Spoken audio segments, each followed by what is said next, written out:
you. We would like to acknowledge that traditional custodians of the Southeast Nation, the Malakadee people of the Yuin River and the Lilaquani people of the far south. We recognise their continuing connection to land, water and culture, and we pay our respects to their elders past and present. In attendance tonight we have Deputy Mayor Thorpe, Councillor Armstrong, Councillor Jessup, Councillor Robertson, Councillor Gibson, Councillor O'Neill and Councillor Burgess. Would you like to announce your staff, please? Sure. Tonight we have General Counsel Matthew Grimsey, Director of Community and Place Lyle Ground, Director of Infrastructure and Assets Frank Chen, Director of People and Corporate Paddy Johnson, and Support Staff Acting Manager Information Technology Callan Finch, and Executive Assistant Olga Bath. Thank you. 2.1, there is no apologies tonight. Councillor Lucas Maruzak is on leave. There's no absent tonight. Councillors, do any councillor wish to declare an interest in any of tonight's agenda items? No, Chair. Thank you. 4.007/25. Do I have a councillor to move a motion that the minutes of the ordinary meeting 18th of June as circulated be confirmed? Councillor Armstrong and Thorpe seconded. Do any councillors wish to make any changes to those? The case, I will then ask all councillors put that motion. All those in favour, please raise your hand. That's all councillors and the motion is carried. No legislative items tonight. Urgent matters. No.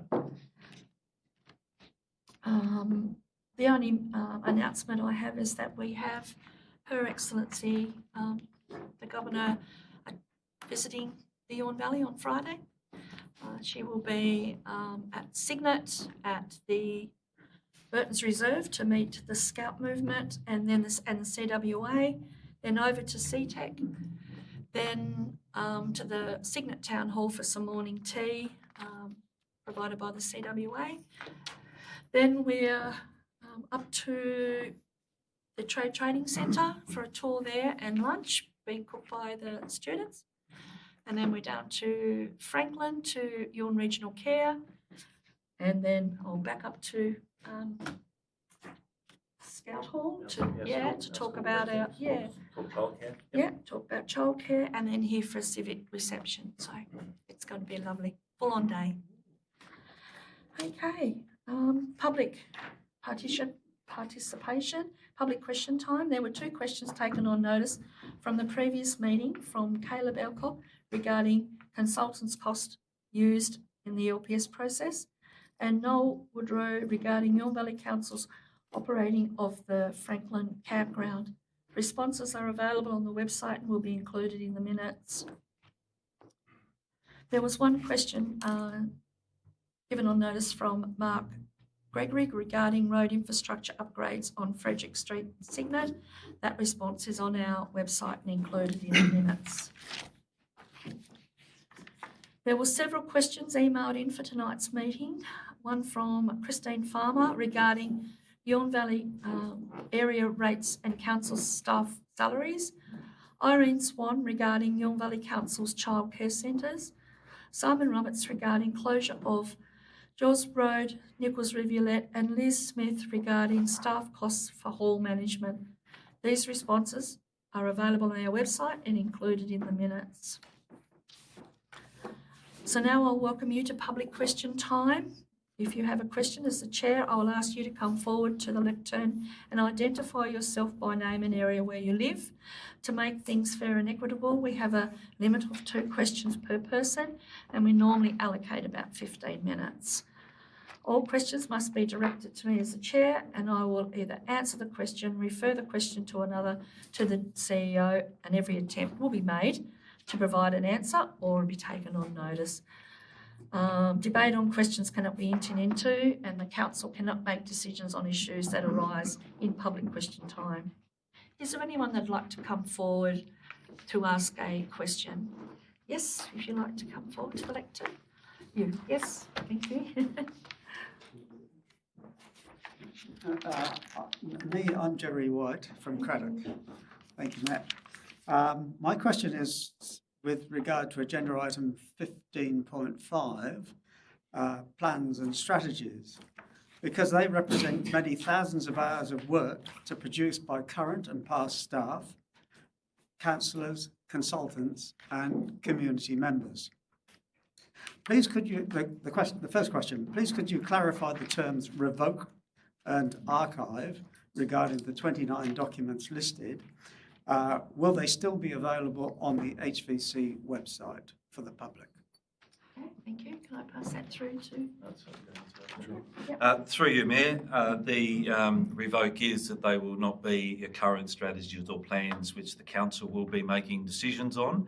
The archive is very much making those archived available on the council's website. The report that is going to councillors to consider has a number of attachments which shows how some of these outstanding actions and items will be considered actively by council in relation to the livability framework, and they'll certainly be accessible to the public in moving forward when we progress the livability framework and the engagement that goes around that. So there's a community forum to be held on the 17th of August which will have much more information on that. Thank you. And the second question, the first by way of explanation, that the listed documents are either plans for a specific location in the Huon or a more general strategy related to the whole of the municipality. The locational specific plans could theoretically be transcribed to precinct plans and structure plans as suggested in the agenda, where, and I don't know whether or if they actually exist at the moment, but there would seem to be no convenient way to transcribe the general strategies into current documents. So my question is, please could you enlarge on how and when council will transcribe the place-based plans to precincts and structure plans, and how, when and where municipal-wide strategies will be incorporated into future strategies and plans? Thank you. I'll pass that one through. Yep. Well, there's essentially two parts to your question. In the livability framework that we put up, there's two components to it. There's things called core plans, which are effectively those plans that impact the whole. You said core plans? Core, like C-O-R-E. Like core promises? Like a core, yeah. There's a core aspect to it, there's a core plan, and then there's obviously those place-based plans. But notwithstanding, a lot of those Huon Valley-wide plans have been considered already in the land use and development strategy. What we're doing here is we're trying to basically streamline everything into one sort of process rather than having all these plans all over the place. And the livability framework is going to be the vehicle that then has those sort of core plans that cut across the whole of council, and that an example would be a housing plan or something along those lines, but they're still applicable to place. So that's the one component. Can you repeat the other half of your question, because I didn't quite get it? And how, when and where municipal-wide strategies will be incorporated into future strategies and plans? So, are you talking about it in terms of planning, the structure planning component? Well, I'm wondering where they're going, because there are a number of things, health and welfare, that there's tracks and trails. Yeah, tracks and trails, yeah, good. And whether they're going to be lost in the process of the transcribing, or where they will go, because it doesn't seem at the moment obvious where they will go. But no, that's clear to me now. So absolutely not going to be lost. Tracks and trails are a critical component of placemaking. Connectivity is a key component of making place. Those strategies are still relevant. What we're saying is that they're all over the place and they're not talking to each other. So we will still consider the tracks and trails strategy in our placemaking for Signet. So for instance, Signet at the moment is a focal point because we're doing a structure plan in that place. And the tracks and trails is relevant to that because we're looking at it through that placemaking lens. But ultimately, where these things have failed is that they've never gotten to a stage where they are implementable in terms of the planning scheme. So we have all these expectations set and these promises made, but when it comes down to where the rubber hits the road, we're not able to implement those because the planning scheme doesn't permit it or allow it. So that's why you'll see in our work program and the annual plan for this year, we've got two specific area plans that are up to be created and put to the commission to be adopted as part of our local provision schedule. And those will incorporate all these different strategies in that space, the recreation, the tracks and trails, the housing, which we'll be doing in parallel. So that's the vehicle that we'll be doing that and translating the stuff into real meaningful outcomes rather than just promises that can't be acted on. Yeah. There are a number of questions that stem from that, but I've asked two already. I want you to give me a call and we can have a chat about it. That sounds good. Yep. Thanks very much, Lyle. Thank you. Do I have, It's yours. yes, you come forward, please.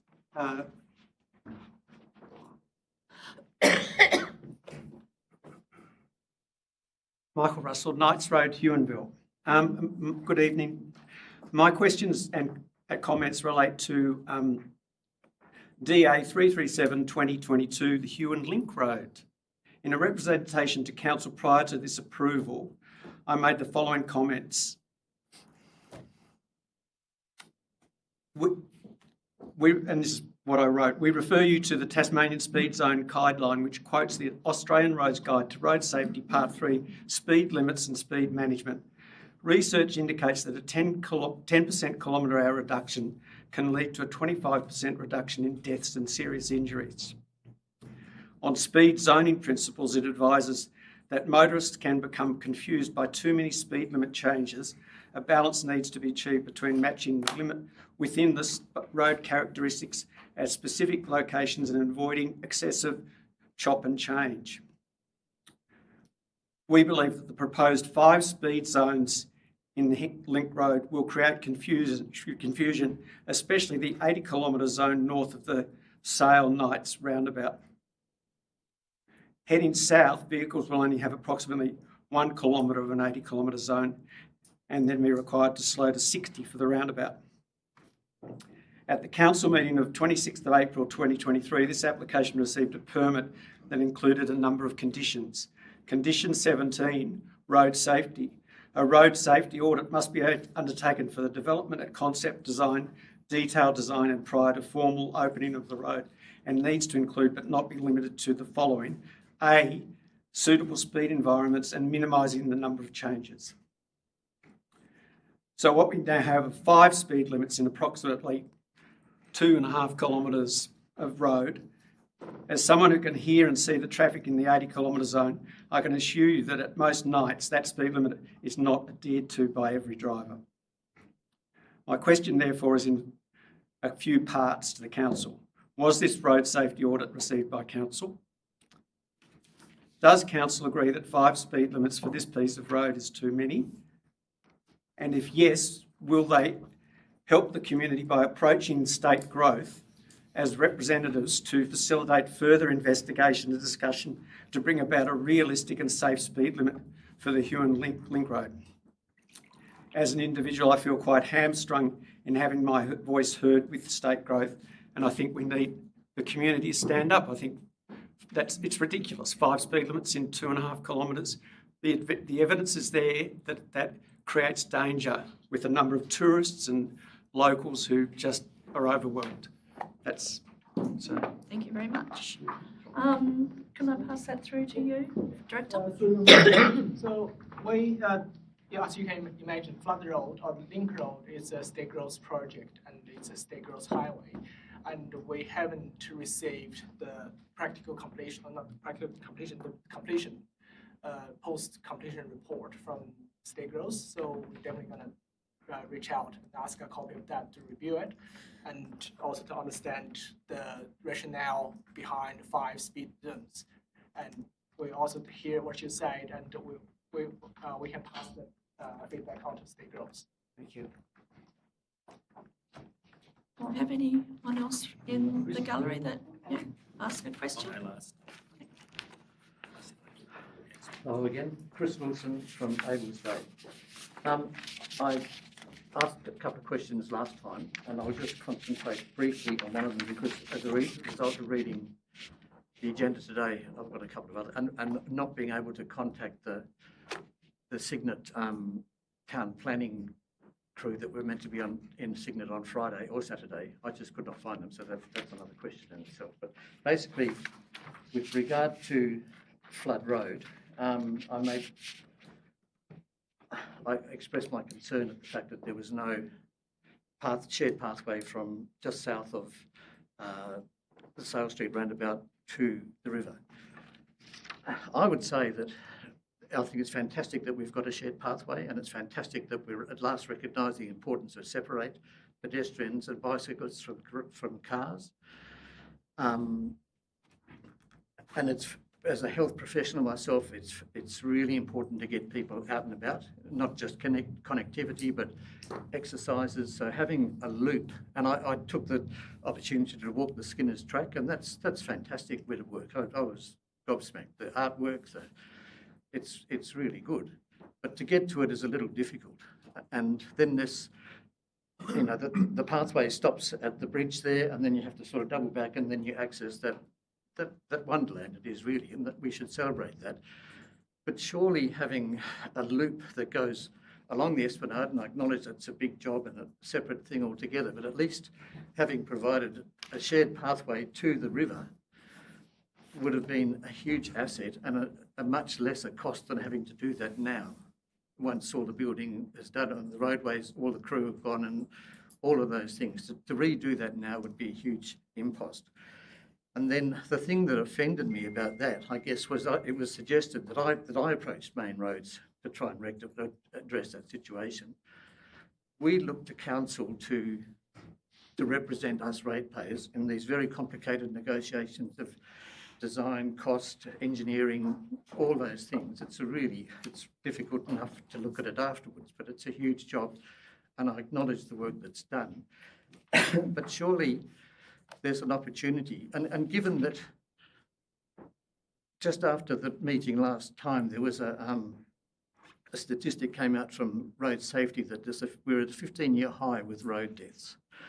And hugely overrepresented in that is pedestrians and cyclists. So why we cannot argue in retrospect with the DMR, and I guess they're aware of all those, these are almost standards. So why, I think there's a good opportunity to write to them and say, look, this is an unfinished job.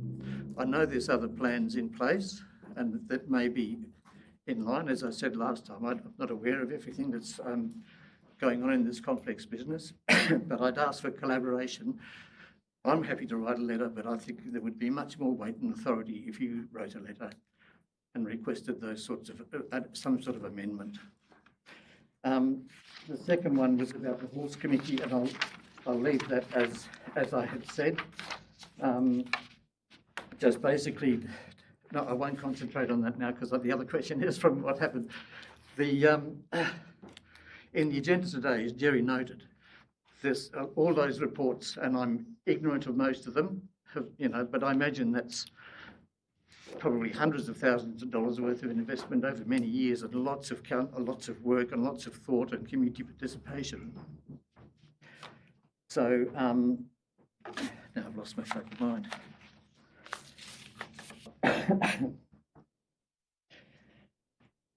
Are you talking about the volunteer hours that have gone into from the community No, into those? sorry, two things. So I went to the Signet, it was advertised on the classifieds on Wednesday that there was going to be a town planning group meeting in Friday afternoon in Signet, and then again on Saturday. In Saturday, Burton's Reserve in the morning, and then Lugana Park in the afternoon. Now, Saturday was a terrible day. Don't blame anybody for not being there, but nobody was there. But on the Friday afternoon, there was nobody from the Signet Council that I could find to talk about the Signet Town Plan. And then, with all these reports that Jerry talked about, I looked today and saw that. And I typed in Signet Town Plan, I think it's called, and also the Huonville into your search. I was trying to find those documents, spent most of the day trying to do it. And I could not find them. Those reports that are going to be revoked are not there, or not that I can find. And that's a concern. I can answer that. I'm not. Is it a comment, the first one around Flood Road, or we can discuss it as a council whether the strategic intent and the work that council has already done on behalf of the community to balance value, amenity, etc., around the design and the delivery of the Flood Road, including the footpath, and then have a considered discussion and come back to you to answer that. That's fine. So that's my answer on that one. On the team of consultants that were there over the weekend, so they were on Friday. They were roving, so it was they were roving to speak to people. So if you were unable to find them, I apologise. They did speak to many people. Right. On Saturday, given that it was rained out, obviously. So Saturday, no. Saturday was where we were going to create an actual little pop-up to make it more And a visible. barbecue, Friday they were sausage roving. sizzle. What they did though, instead, we got a lot of value out of it. They actually went and visited, I'm pretty sure it was every business along throughout Cygnet, and they also spoke to multiple people. So instead of doing a pop-up tent, they went directly to businesses. And I'll point out as well, it was pre-work, so it was to do some more refinement to assist with the full engagement that we're doing. So you haven't missed out on any opportunity. It was refinement of what we already know to some extent, but the consultant getting familiar with our area. So yeah, you won't have missed out on anything there. Okay. Oh, and sorry, the last one was the documents. All those documents are on our website. So I would encourage you the easiest way to find things is use our chatbot, which is a little logo on the bottom right-hand corner. Right. And if you type in there, you've got an AI assistant I pretty much use it exclusively to find Okay. anything on Oh, there. well, that's good to hear. So thank you. Have a go using that. Cool. Yeah. Thank you. Oh, sorry. Yep. So just to add that you will see in our discussion paper for Cygnet that it references those previous Cygnet-related strategic documents. So they've all been incorporated and reviewed as part of that. But as I said in response to Jerry, is we're now looking to take it to that next stage and also be more integrated in the planning. So not sort of looking at things in isolation in place, actually look at place and how it all integrates and works together. Yep. Okay. Thank you. Right, thank you. Yep, you can come up with that. Thank you, Mayor. No worries. My name's Simon Roberts from Pilbara. I have two questions in relation to the motion last month to close a portion of Joe's Road. The motion, part of the motion was it should be closed for the public benefit because of lack of use, and that was essentially the reasoning for the closure. The council report states, has a large amount of information, but the ones that I want to focus on today are number 13, which says a portion of Joe's Road at Gardeners Bay, and it was changed to Nichols Rivulet, has been identified as a council road that serves only 2 properties, and that was a statement of fact. And then further on, they said 16, the purpose of this report is to initiate the closure of the portion of Joe's Road beyond the gate, approximately 240 metres, and remove its public road status. So that set in motion a process where now people can object to that, and then it will go to an arbiter at some time down the track. So in terms of lack of use, I picked up that comment and went, well, what does this mean? So I went and visited Joe's Road last week. I have been there twice in the previous 3 years because I run a water watch program, and I actually use lots of those small roads to get to waterways, and I often go down them and just see what's at the end and can you get there or not. The last time I went there, other than last week, there was a gate across there, and I didn't open that gate. I assumed that the road had already been given to private use, and I thought, oh, well, I don't know how that happened, that's what happened. And then I saw a notice in the paper and saw that actually it wasn't, it was public road, but it had for some reason, has a gate over it.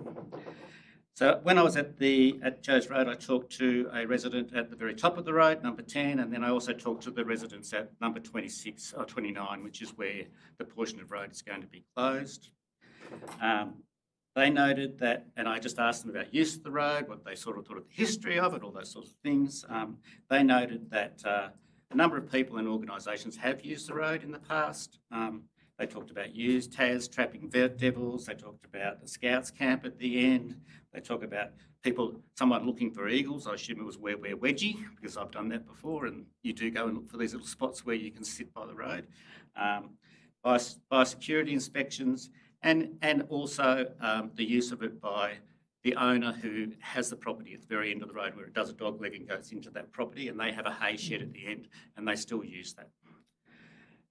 I also note that no doubt other locals use it for recreation, to walk their dogs or to do other things. So I'm assuming that their use is not just for the two properties as noted in section 13. There was also discussion about antisocial behaviour, about people coming and trying to camp down the end of the road. There was about people littering and also about some wood being stolen from that property. So there was obviously antisocial behaviour as well. And then I sort of thought this was all very interesting. Obviously, there's a lot of activity in the road. And then I noted in the report that the council had talked to the property owner, and the owner of the property, which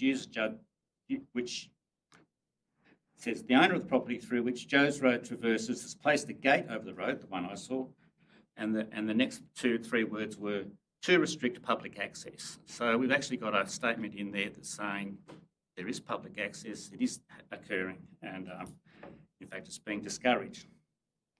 So my first question is, how does the council justify the closure of Joe's Road on the basis of it serves only 2 properties when there is ample evidence that it's used by a variety of other public users? And I'll leave it at that for now. That's my first question. Yes. Through you, Mayor. Yes, the 2 properties that served by this 240-metre road, including 29 Joe's Road and also 1423 Nichols Rivulet, Correct. which that's the property at the end of the road with where the hay shed is. Yes. And all activities you're referring here, I believe they actually all occurred on private property with the permission of the owner. So those are the activities actually on private land, not on the road. So Can I just make a point during that? Am I allowed to do that? No. Sure. I mean the road is a public road, and the owners could allow people to do activities on their property, but based on when I went there, they would have to use the road to go to do those activities. So the road, in fact, is being used. I think the director's point is that if it was a public road, Yeah. just like they're granting private access or public access to their private property, they could still choose to exercise that and grant people access, albeit longer, to use a longer section of the road. Because at the moment, whilst people may be going down there to what is a dead end onto private property, and we believe infrequently and often unnecessarily, but if they are I've lost my train of thought, sorry, I'm not here tonight. I'll go back to you. I picked up. So what I try to say here is the road there is not having a purpose by itself. The road there is to provide access to private property to allow some activity to occur on those private property. No, it's not. It's a public space, isn't it? It's a Someone public can walk space. down there any time, can drive down there any time, turn around and drive back out again. Of course you can, but all that amenity to do that comes at a cost that the whole public has to bear in the sure. maintenance of that road. So That's really where what the we're public looking at benefit is, comes in. So that's where your statement about the public, it's being closed for the public benefit because of lack of use. So you have to, so it's a balance between public benefit and lack of use, and what those two things mean. Sorry. There is no, You there's obviously no get argument my or question point. time. Get my Yes. point. Yes. The second point, okay. So in terms of the closure, there was a lot of discussion at the start about council assets that are public that may more likely be thought of as private, like some bridges and some dead-end roads, which only have a few properties being serviced by those. So I just looked at the incidents. I live on one of those roads, so of course I declare my interest in this. I live on Lords Road. There's not a lot of properties on it, and I thought, well, what does this mean? So the second question is, if it is justified to close Joe's Road, 240 metres of Joe's Road, which is a dead end, as you said, when only 2 properties have direct access, would the same occur for 4 properties on 480 metres, or for 6 properties on 720 metres? So where does the lack of use, how does it scale? And how does the council, obviously they made a decision here that this is relevant and good and works, but how are you It's on the How does merits it of fit? any one individual case, and no, it doesn't scale in a linear, per 100 metres per property type fashion. We have some relatively unique bridges, roads, etc., that are servicing one property or two properties, and then based on conversations that we have with those primary users, some are effectively an individual's driveway that are for being paid for by the public, but roads that are having more than one or two people, more than one or two residences coming off them are not something that we're looking at to convert back to private ownership. Have more than one or two people coming off them, you're Yes. saying? So 3 and up is not in your, We're not in your looking at anything focus, like that at the essentially. moment. No, we have there's a small number of cases with bridges and examples like this where, whilst the public, yes, you're right, can go down there, is the benefit of going down that road to a dead end to turn around and drive away, is that worth council maintaining that with ratepayers' funds? That's what it comes down Yeah, to. sure. And that's discussed But in it the doesn't, report. it doesn't scale any further from there where we're going 3, 4, 5 because it's in a certain distance. Thank you. Thanks, Thank Nick. you. Or through your Yep. just add one last thing, as you are aware, this is a really legislated process. Yes. Council has to follow, and there's every opportunity there actually for the residents or the interested party to object to that. So it's not just council can make a Yeah, decision. I'm well aware of that, and I've read the sections of the legislation in detail. And that leads me to a very quick question, which is more a procedural one, which is, at the moment, the way I read the legislation, you have 28 days to object after 4 things have been done, which is, I can read them out, but it's not worth it. One of them is having advertised in a local paper that covers the municipality twice. My understanding it's only been advertised once at this point. But I've asked for clarification from that with emails to the council, and I haven't had clarification on that. At the moment, there are 3 notices that are in the public domain that have different times that the notice starts from for the 28 days. So there's going to be a lot of confusion in terms of when people think that 2 of them are on Joe's Road, and the other one is the one that was published in the paper. Okay, Thank all you. right. We'll get back to you. Thank you. Okay, do I have any other questions? No? Okay. 8.2, deputations. There is a deputation tonight. I would like to introduce Dr. Joe Payne and Ms. Kate Bourne, who wrote to the Council on the 24th of June 2025, requesting a chance to speak to Council on an issue that's very important to them.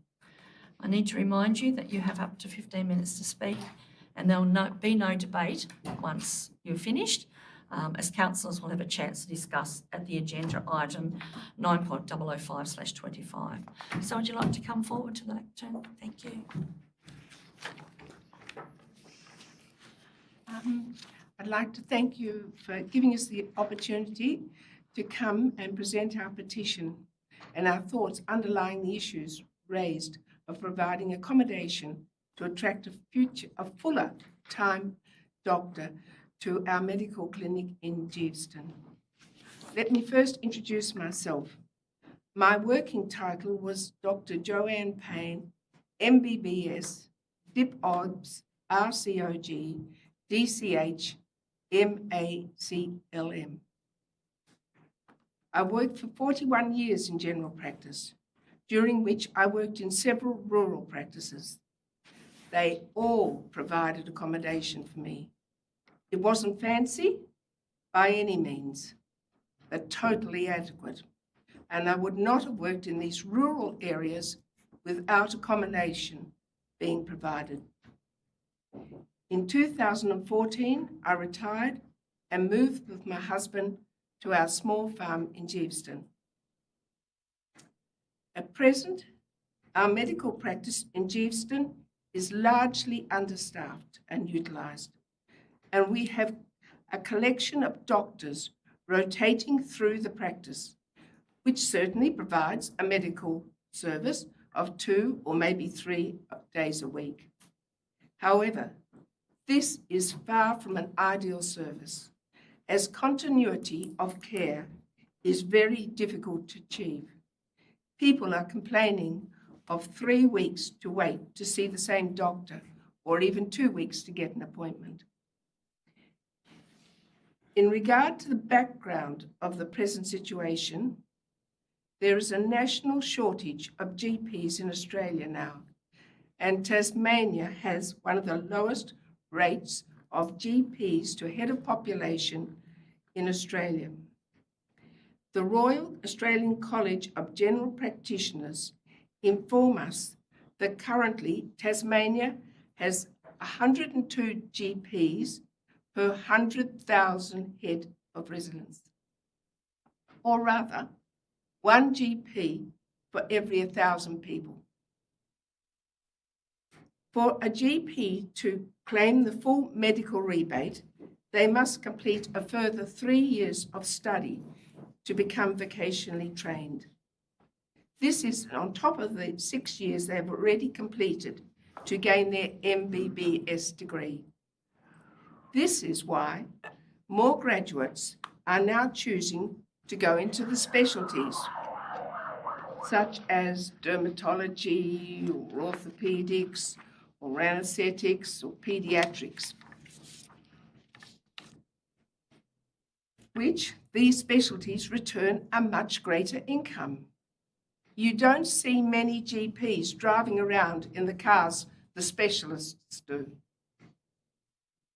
Another problem is that of these 3 years of extra training, the first of these 3 years, they must attend practices with certain facilities. Tasmania does not have enough of these positions to cater for those wishing to go into general practice. This means they move to the mainland, and then obviously many fail to return to Tasmania to work. This is not a problem which is going away. With extra training and exams the doctors now need to do to become vocationally registered and receive the full Medicare rebate, there's little to attract them into general practice. When doing a little bit more study to become a specialist, they acquire a much better income. Over a limited 2 weeks, we collected over 400 petition signatures.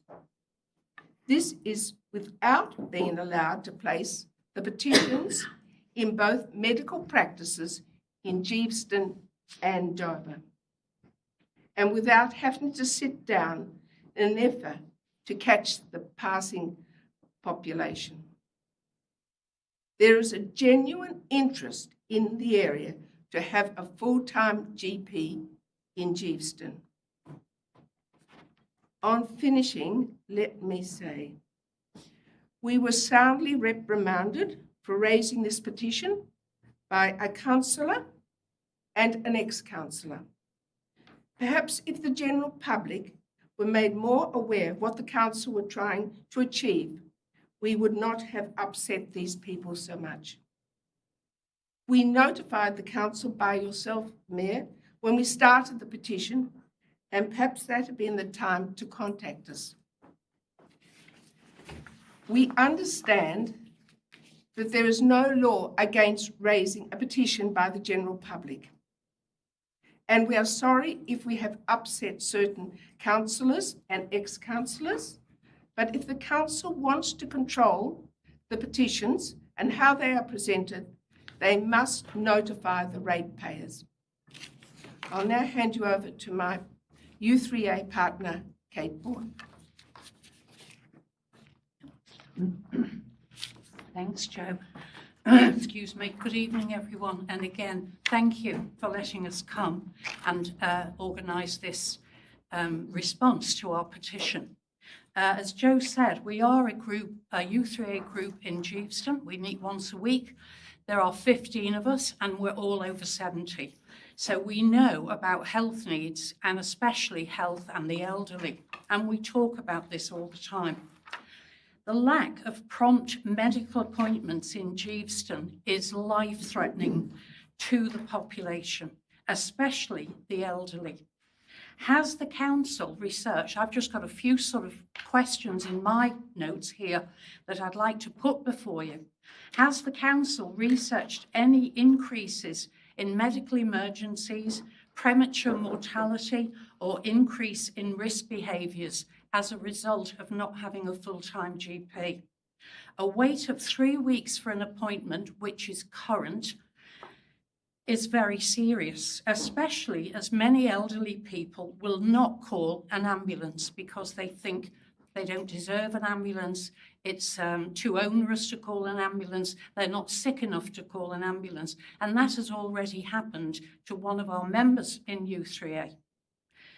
Andrew Bourne, who very kindly came down and talked to us as a group a week ago, said there are currently more appointments available in Geeveston and Dover, and only using 2 doctors, or 2 days, sorry. But that's not currently what we're experiencing. When we ring for an appointment, there's a wait of 3 weeks generally. If you're sick and old, that's a long time. Our petition that we put out is for the council to explore all incentives of having a permanent doctor rather than maintaining the status quo of a cycle of limited locums. And Andrew assured us that you're doing your best, but we wanted to add a little bit to that to ask for more information and for further responses from you. For example, our petition was that the council consider finding funding to provide accommodation for a doctor. But another example of an incentive could be supplying a low interest loan for a doctor to buy a house. And maybe in your advertisements for a doctor, you could put accommodation can be negotiated. It could open up all sorts of areas that might benefit a doctor who would like to live in Tasmania. The council, and this was via Andrew, has advised that the current recruitment process policy is primarily word of mouth.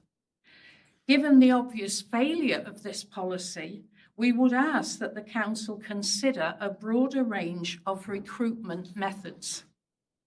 On that note, if any of you have time, Oka Health currently have an ad on their website for a GP, a very comprehensive ad with a video at the bottom about the advantages of living in the Huon Valley. It's worth a look. Provision of suitable housing is an appreciating capital asset for the council compared to the sunk costs of covering locum expenses. We would like to be assured that all available funding models have been thoroughly investigated. Has consideration been given to expanding the existing medical facility rather than diminishing it with less doctors available? What about expanding it? To make it more attractive and beneficial to ratepayers.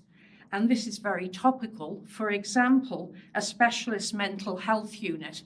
We heard on the news a few days ago, there are 15 mental health units closing down across Australia. So it is very topical about the concerns of Australians about access to mental health care. Could that be something to be considered? And people would go to Geeveston from the surrounding areas if some specialisation could be set up. Or another example would be dermatology or diving medicals. That could be useful for the area. What data has the council used to ensure that the allocation of resources to solve the lack of a permanent doctor is sufficient for the task? Also, what hard data is the council using to determine why they have been unsuccessful? For example, is the council obtaining feedback from prospective applicants as to why they do not wish the job? Has the council adequately analysed why they were unable to retain the services of the previous permanent doctor, as this failure was never adequately explained to the ratepayers of Geeveston? And we would like to know. We'd like to be aware of that. Okay, I will leave this for your minutes. And again, thank you for hearing us out and listening to our concerns. They're very serious, and we would be very interested in your response to these questions. Thank you.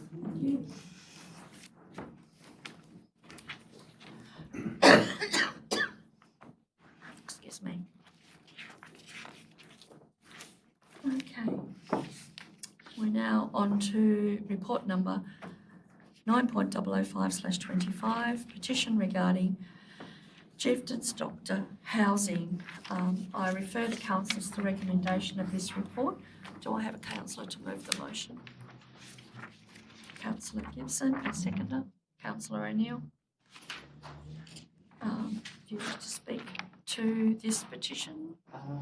Yeah, I mean, I'd like to thank the organisers of the petition, and we all appreciate the concern expressed. I'd like to also thank the staff for a very comprehensive response, and it highlights, I think, a lot of effort being addressed to maintain medical services, which is not a council business, really. I mean, council does it because there's a lack of federal and state funding. I think I've been listening to and applying myself to this issue for some time, and it's very complex, and I think we should be looking at all the options. So I guess, yeah, I thank the petition for the suggestion. Do I have any other councillor that would like to speak to the petition? Sorry, mate, yeah, if we can. Look, it is difficult because I know how important health support is. I'm a mental health practitioner myself by training, and I know how difficult it is to get allied health services anywhere in Tasmania, even in the middle of the capital cities. It's such a wicked problem. I note that both political parties in this election were trying to flog the fact that they had the magic solution for the GP problem. I don't think any of them have anywhere near remotely the magic solution. But I certainly want to assure the petitioners and all the people who signed it. It's been an ongoing discussion in this council chamber since we took control of the council, since we got voted in. Yeah, I think at the time we were losing something like $500,000, and we were struggling to have any appointments spare capacity.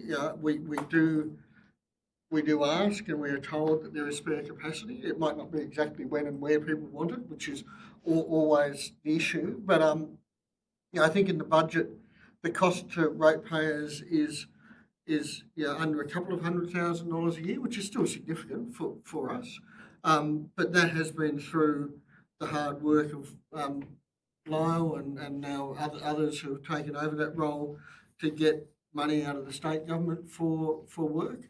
I know the state government has talked about running a locum service, which I think we have used. Once now. Yep. The GP Now program. The GP Now program, which is something that has taken many of us in the social sector years of lobbying to get the state to even recognise that there is a GP problem. That was a significant part of this council's advocacy. Yes, yeah.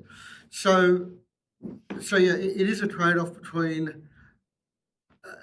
To be honest, I think if we put $1 million on the table, we wouldn't have many more doctors, and that's part of the problem because there just isn't many more doctors.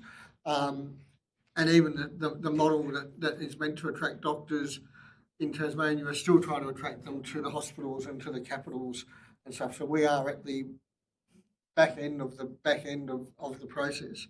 But yeah, I think from memory, in the last year we've increased the number of GPs with us, and we do use HR Plus, although they're called something else now, I think, from memory, and they are technically the experts in recruiting GPs in Tasmania. They're the preferred go-to. Recruitment processes Yeah. you want. I suppose I'm making a statement that even though I acknowledge that we don't have as many GPs as we'd like, I really would like to reinforce that the staff are actually not only trying their hardest, but they are actually getting some wins. And yeah, it helps that we had the health minister as a Franklin member, and hopefully a continuing Franklin member, but who knows. But yeah, I'd hate staff to go away thinking, oh, well, we're not being acknowledged for the work that we're doing, because I think we understand that. But it is such a wicked problem for both health and allied health in all regional countries. I think when we went to the LGAT meeting in Canberra last year, anybody who was running regional GP practices, and a number of local governments are forced to because the Commonwealth and the states don't fund it. You know, we're all forced into doing it, but we do it because we do acknowledge the need for it in regional areas. But so while I'm not acknowledging the petition, I'm also very supportive of the work that the staff are doing, and in a really, really difficult space. Thank you. Yes, we do. If I may, I just want to clarify one thing. The statement around our recruitment, that we've got a word of mouth recruitment policy, I think was what was said. That's absolutely not the case. We are doing multi-channel recruitment. We are constantly recruiting. We've been very successful in using HR Plus, yep, and other agencies to seek doctors, both nationally and internationally. We have reduced our reliance on locums, and we've been very successful in attracting registrars. Ultimately, the really difficult problem is attracting those senior doctors that underpin the service and who provide the supervisory capacity over the registrars. Registrars inherently are on a rotation. It's part of their training that you spoke to. And we are, and I appreciate that you acknowledged that we have a national GP crisis, and this council is taking every avenue, and I think that we're absolutely sharing everything that we possibly can, acknowledging that it ultimately is a business, and we're also talking about people's employment. You don't have the capacity to go to OCA and ask them how they're running their business and explain how they're recruiting and all the rest of it. Local government's a little bit differently, but we still have to respect the privacy and the negotiations, etc., with our doctors. So there's all sorts of things that I'm sure people would love to know, and all I can really do is assure you that we're sharing everything we can. We are investing in the service in a sensible way, and we absolutely understand the needs in Geeveston and Dover in the far south. The only reason we're there is because there is a market gap. When the previous doctors were there and pulled out, there has not been, and we've tested this, would the private sector come in and take over medical services? We are there because there is a fundamental gap in the market, and we have a GP crisis in the country. So this is something that we take incredibly seriously. We're doing everything we can from an advocacy, from a direct investment, running the business more efficiently and effectively. But you've got the recommendations here before with councillors. We have considered and will continue to consider every avenue. And is funding a house going to make a significant difference? No. And if we had that available money, it wouldn't be the first thing that I would invest in either. Okay. Any other councillor? Yes, Councillor Robinson, then Councillor Armstrong. I'd just offer a couple of bits of personal experience into the conversation.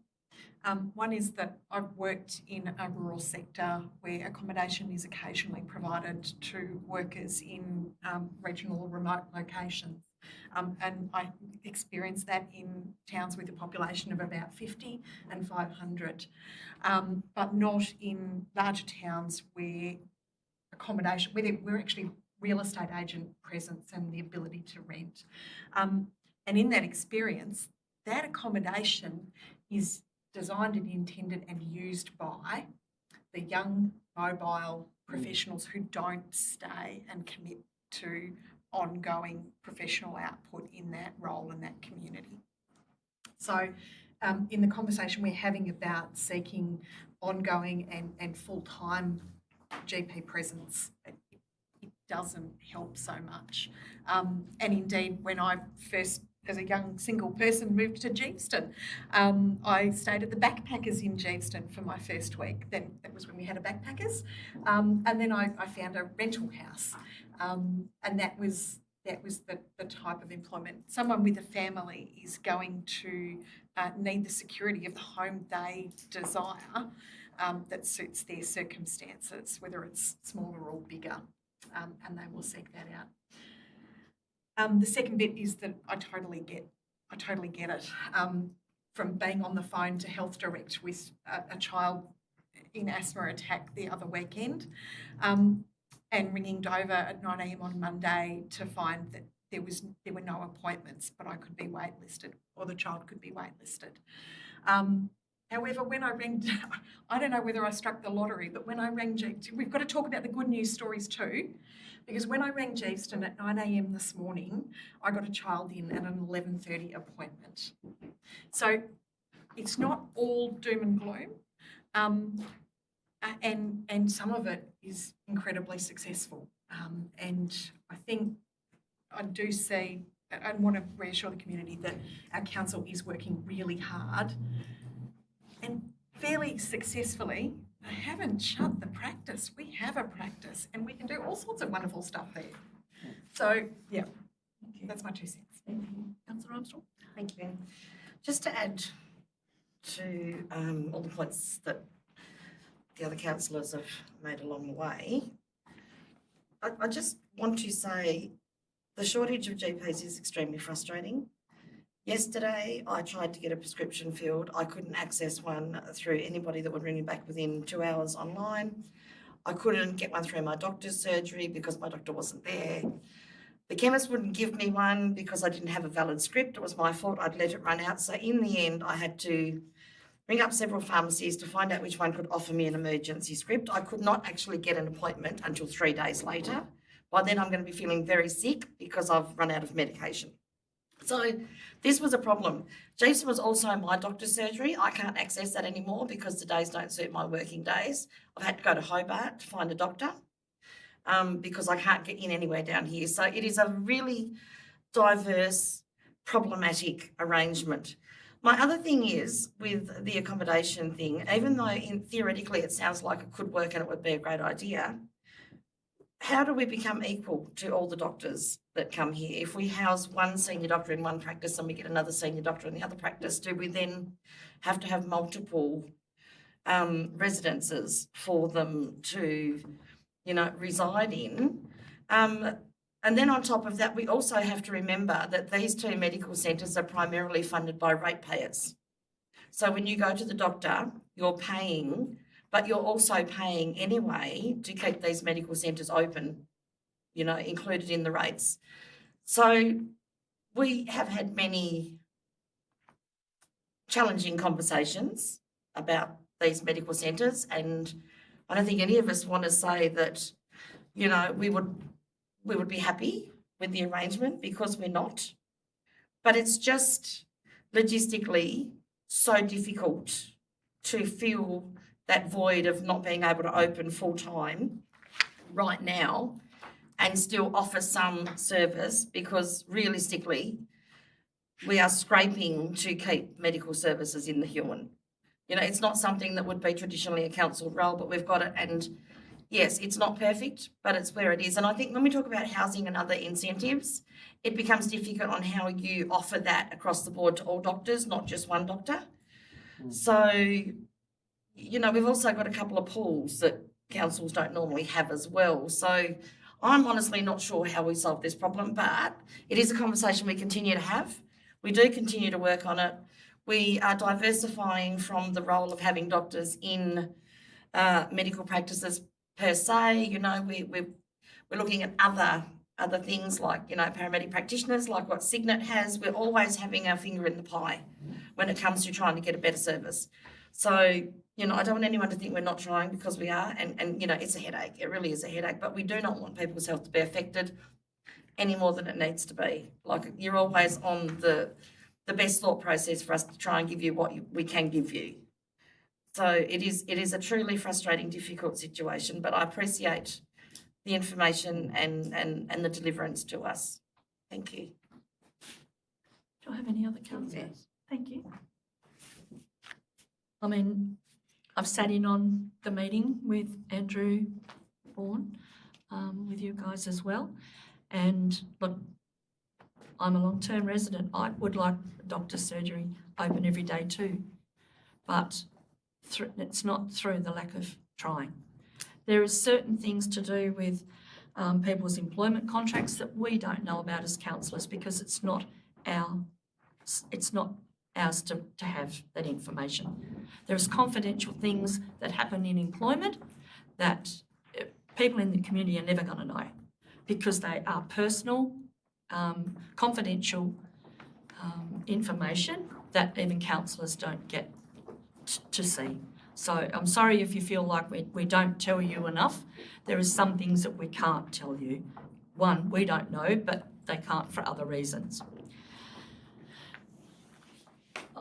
Every time we're with a federal politician, every time we're in Canberra at anything, Councillor Thorpe had a motion which Councillor Robertson took again this year about medical services in the UN. I have done that, I think, most ALGA conferences that I've gone to. And when you're there with all the other councils around Australia, we are all having the same issue, especially rural. I think that what we forget is that there is some towns that don't have a doctor at all. It's all teleconferencing. And so, you know, they can't even get locums or fly-ins. So we are fortunate, and if there was a doctor come to us and said, we would come to Geesting, can you find me a rental or can you do something to help me? We would do that. And I'm sure that Andrew, in conversations with HR Plus or whatever it might be, is offering everything that he can possibly offer to entice doctors to come here. We've got to remember that when we do get them here, we want them to want to be here, not just be here because they think they can come and then go again in a month. We want them to be part of our community. We want that. And we do have some doctors, and the doctor in Geesting that we have at the moment, she has reasons why she only works so many days, but she's there, she lives there, she's purchased a house there, her children will go to school there. So it's not through the lack of passion, and you're right, Councillor Armstrong, we've had lots of debates around this table with councillors from all other areas that are wondering how they convince the people that live in their area are paying for, in their rates, for the doctors to be at Geesting. And I can assure you, we bat and scream and stand up and do everything that we can for our local community. But we are 9 councillors from all over our big Huon Valley, which is very hard to please and get things right all the time. We want it though. We're trying to, and we do want it, you know, but we just... So, Councillor Gibson, have you got anything to close on that? Only, I think that, you know, considering the serious headwinds in this area, I think that Huon Valley Council is doing really well. I've been watching it for a while and I'm impressed with how things are going at the moment. Thank you. Fingers crossed they stay that way. Yeah, that's right. And improve. Yes, that's correct. Yeah. All right then. Thanks, guys. Thanks for the discussion. So I'll put that motion. All those in favour, please raise your hand. That's all councillors present on the motion. Number 10, planning. There's no planning items for this section, but we will sit. Thank you, ladies, very much for coming. Thank you. And gentlemen. Yes. Oh, thank you, guys. Thank you. Thanks kindly.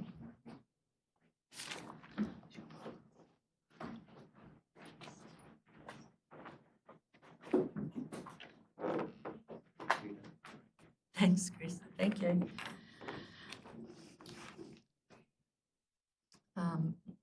Number 10, Planning Authority reports. There's no planning items for this section, but we will sit as a planning authority later in the agenda.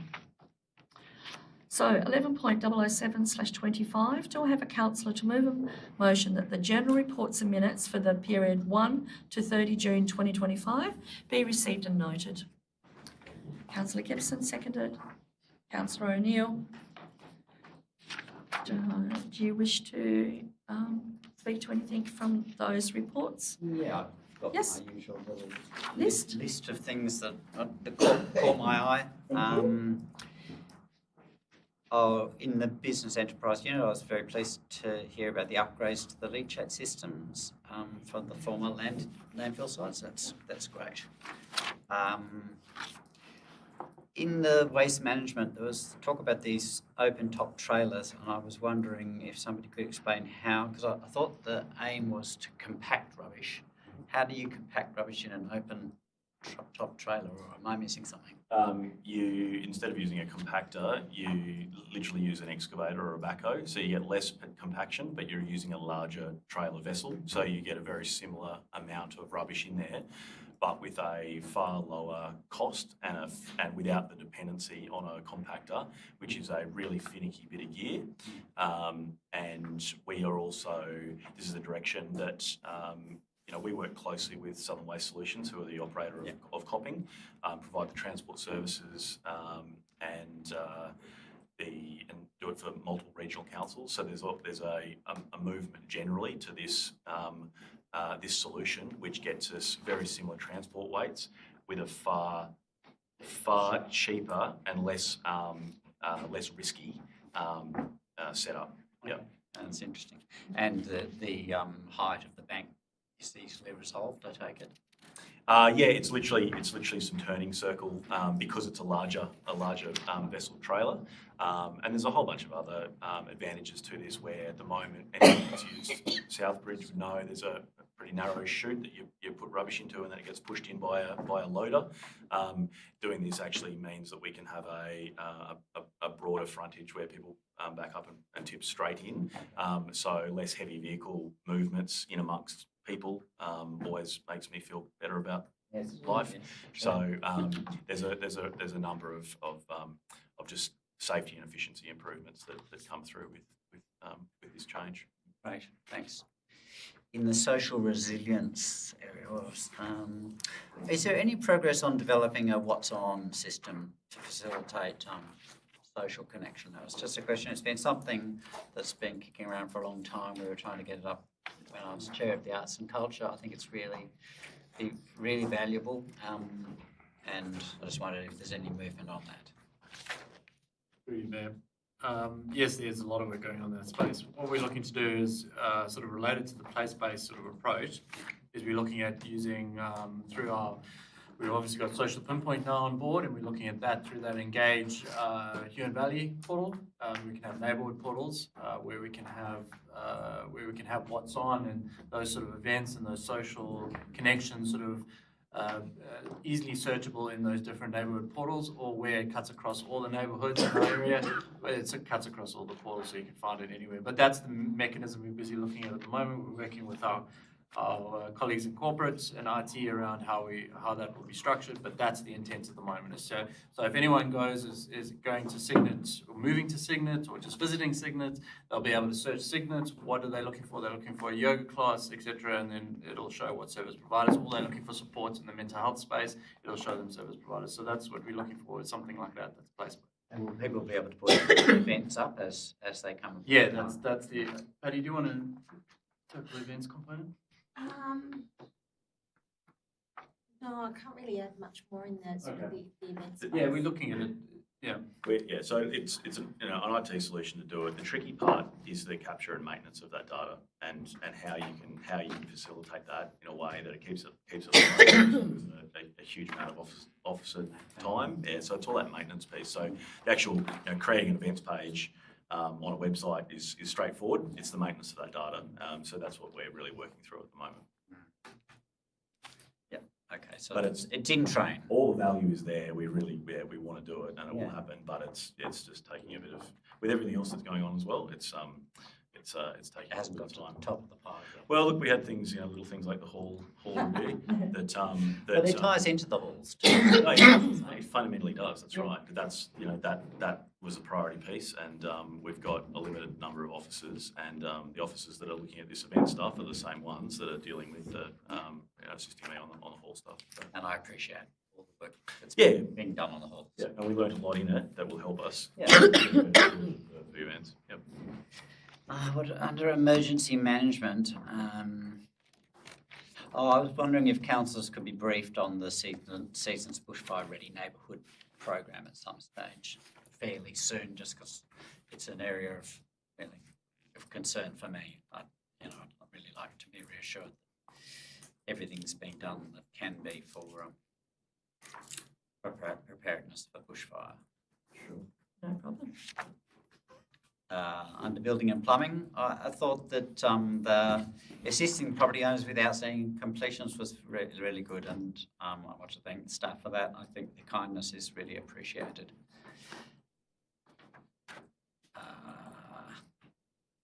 Of course, we need to encourage the Signet people to comment on the township structure plan, so anybody from Signet listening should jump in on that. In the capital works projects, it's an impressive amount of work going on. I was impressed. I just wanted to confirm that the bollards in Signet are a temporary arrangement beside the Wombat crossing. With when further works happen, there's quite a few people telling me that they're very ugly. They are. They're serving a purpose at the moment. I know. I think it's great. It's alerting people to the new arrangement, and I think there's been much less problem there. But I don't know that it is. As you know, we've got further works that we're just looking to finalise those arrangements, and yes, it's hoped that we'll come up with a more attractive solution to that. Good fight. Yeah, that's Extra passing on the footpath now. Just go wide. And then the last thing I noted here was around the media, the 837 link clicks. I still, and 84 new followers. I wondered how many followers there actually are of our Facebook page, and I'm sort of looking at that. What is it as a percentage of the community? How much engagement are we actually getting? Is Facebook the best way to connect to community? I mean, I think communicating with the community is absolutely critical, and I think this has been how to connect. It's a perennial problem. Yes, we'll still be discussing it. I think all councillors will be. I guess I was wanting, this only gives this month's sort of stats. I was wondering how they are sort of overall and what that means as a percentage of community interacting with our Facebook page. Because they could be from anywhere on our Facebook. Well, that's true. That's true. As we know with social media.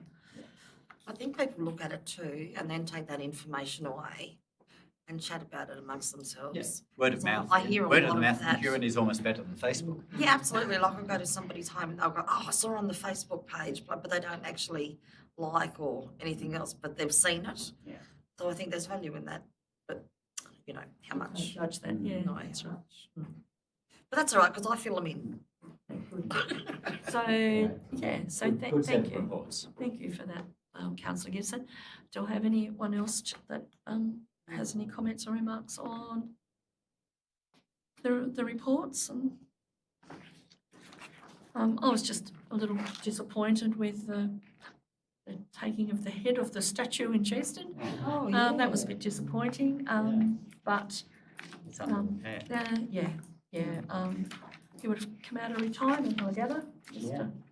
Bernie Tarr, to fix that. I'm sure he would have been very disappointed, but I think that there was they found that it was very, the timber needed some help. So I don't think it took much to get there. Yeah, sure. Yeah. Well, the area is under CCTV. That's coverage correct. now as well, That's so that'll correct. help.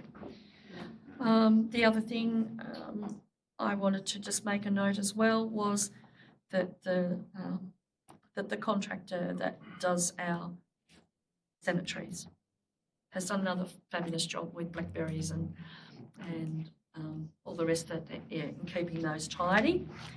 The amount of training that has happened is pretty amazing. It's a part of life now. You need to do that. Gone are the days where you could just do something forever and a day and not keep training up to date. So well done to all concerned in that area. Yes, Amy, you had your hand up. I was going to ask, so there was quite a campaign on flood preparedness awareness, and any feedback, early feedback on community response to that? What I have available to me now, I'm not sure if you take it on notice and let you know. Thanks. Yes. I think I'm in the right part of the agenda. The action 11.2, the action register update. I just note that we actually have made quite a bit of progress on quite a number of motions, and the climate motion. I think virtually everything is either completed or finally in progress, which is nice. The installation of the solar panels, how is that work going? Because we got the grant for that, didn't we? Through your mayor, yes, it's progressing. So, and also recently we talked to the grantor and work on this one. The final scope actually put the Hillview swimming pool on the list. We're thinking that's probably more value for money given the high usage or the demand in summertime versus the solar kind of mix of solar you received in summertime as well. The saving is obviously not necessarily to sell it to the grid, but to actually not have to draw from the grid, I suppose, is where the greatest benefit comes from. Okay, so far what we have seen is to maximize the benefit of the return of solar is to use the power it generates. Cool. But no, thank you for that, Mayor. But apart from that, it's nice to see things ticking over. Thank you. Yes.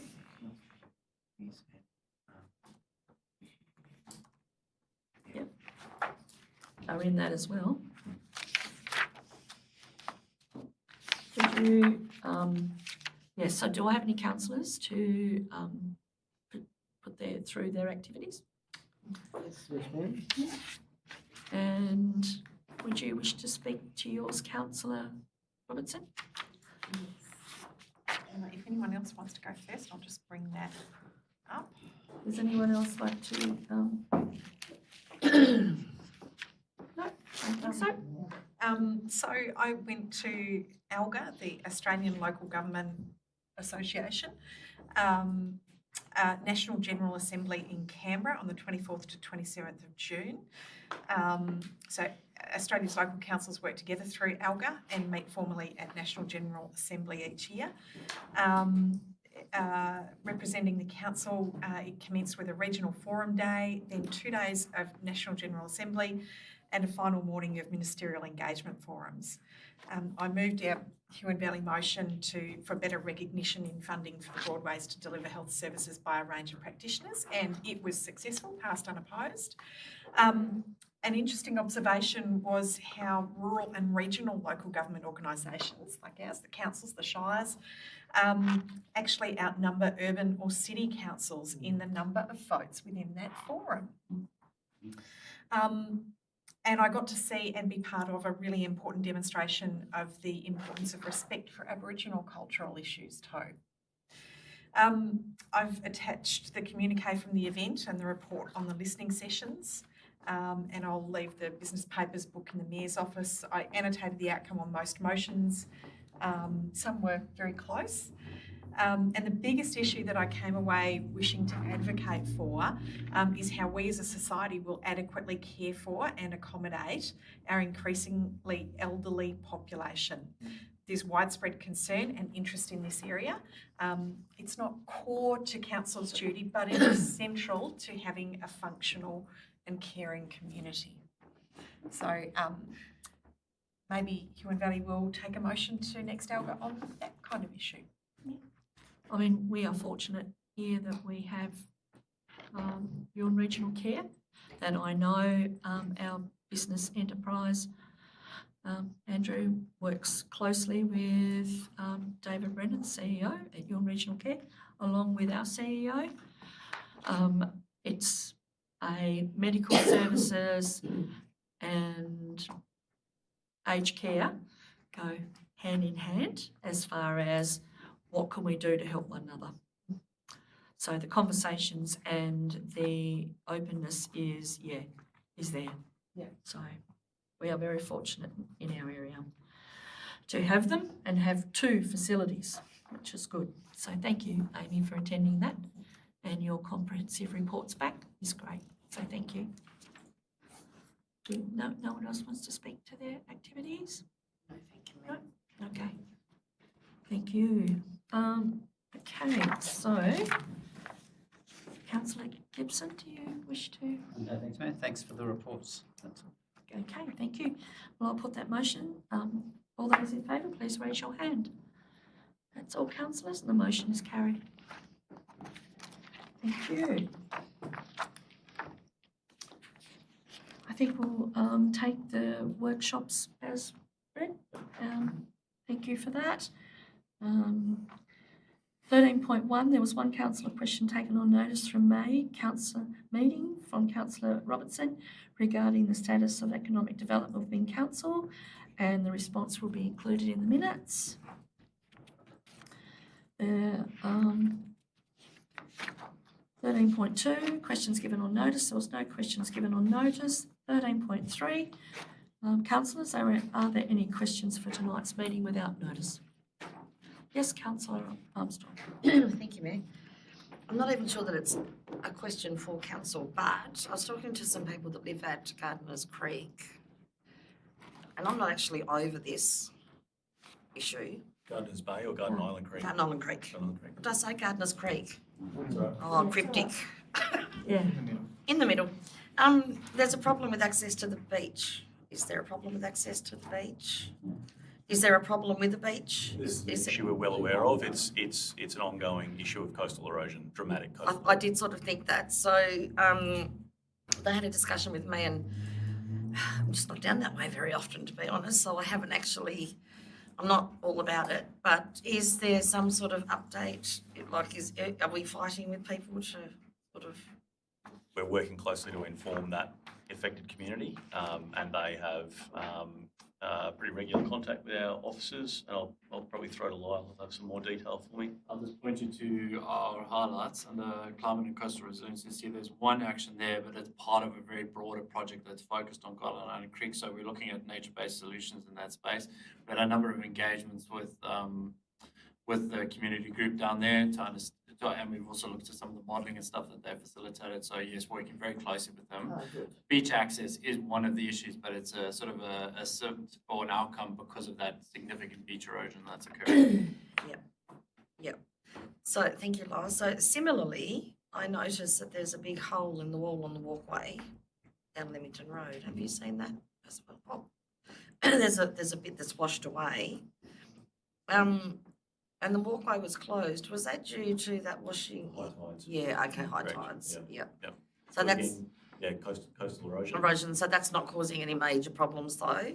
Like, It's been marked off at the moment while we work out what to do about it. It's a because that's also been mentioned to me because people walked and they're a bit concerned and. Oh, there's no structural issues. No, I didn't think there was either because the boardwalk's higher. It's more we don't want anyone stumbling into that hole, but to actually to treat it, prevent a reoccurrence, etc., is a tricky thing with a boardwalk that's out over the water and in a eroding zone. Yeah.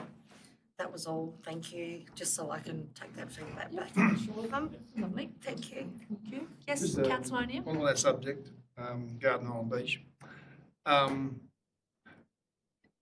Is council open to, so say if that community got together and wanted to test some new structures that could like there's talk of honeycomb, quite concrete that's curved, and you put it out a little bit, and the sand will wash over the back of it again. And is council open to those communities engaging in that sort of engagement? I'm sure we're structure? dealing with Crown land as well, are They're we? the kind of discussions that we're having, and ultimately the works like that, first stage, they require Crown consent. Yeah. So it's a three-way conversation, and it's really challenging. And look, holding back the tide is one of the most difficult engineering challenges. Is it actually the tide, or is it actually a different weather pattern? The cross current, mostly. It's more of a different weather pattern, I think. Where's It's Washington a Bay? combination of it's a combination of a few features. It's related to sort of increased risk from climate change, but it's also Chris Sharples is part of those discussions, and he's a geomorphologist in that space that is very across those sort of processes, and it's a unique the sort of seafloor in that local area is quite unique, and there's a particular bowl that seems to capture. So when the erosion occurs, it sort of gets captured in this bowl, and there's not then deposited back onto the beach. So that's the problem we have. We're not having sort of that recharge process.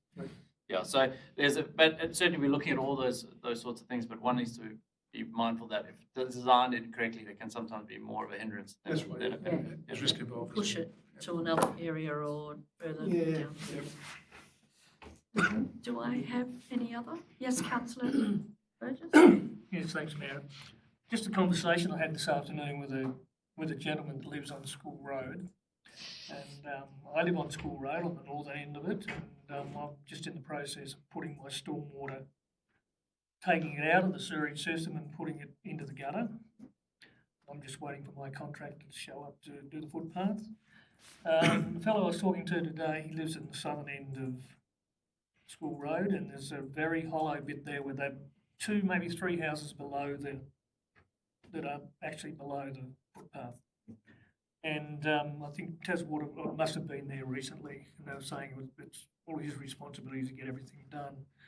He was there when that street was built, and because there's no stormwater pipe along there, and he believes that there was a stormwater pipe put in there by the Esperance Council, and it's probably directly under the footpath, he believes, because when they built those houses and did the road, the houses were inundated with water every time it rained. So drainage was put in, and he believes a stormwater pipe as well under the footpath.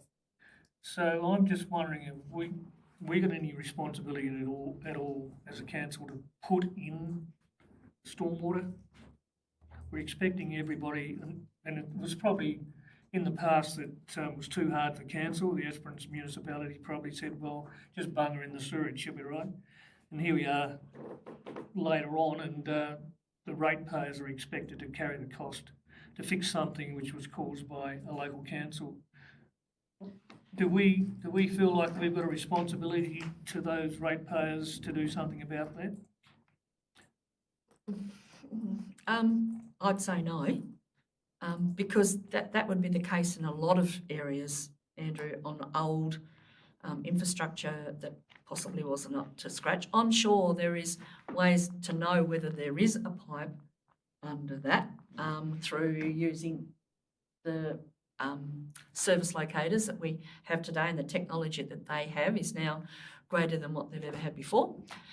But we'd have to do it everywhere.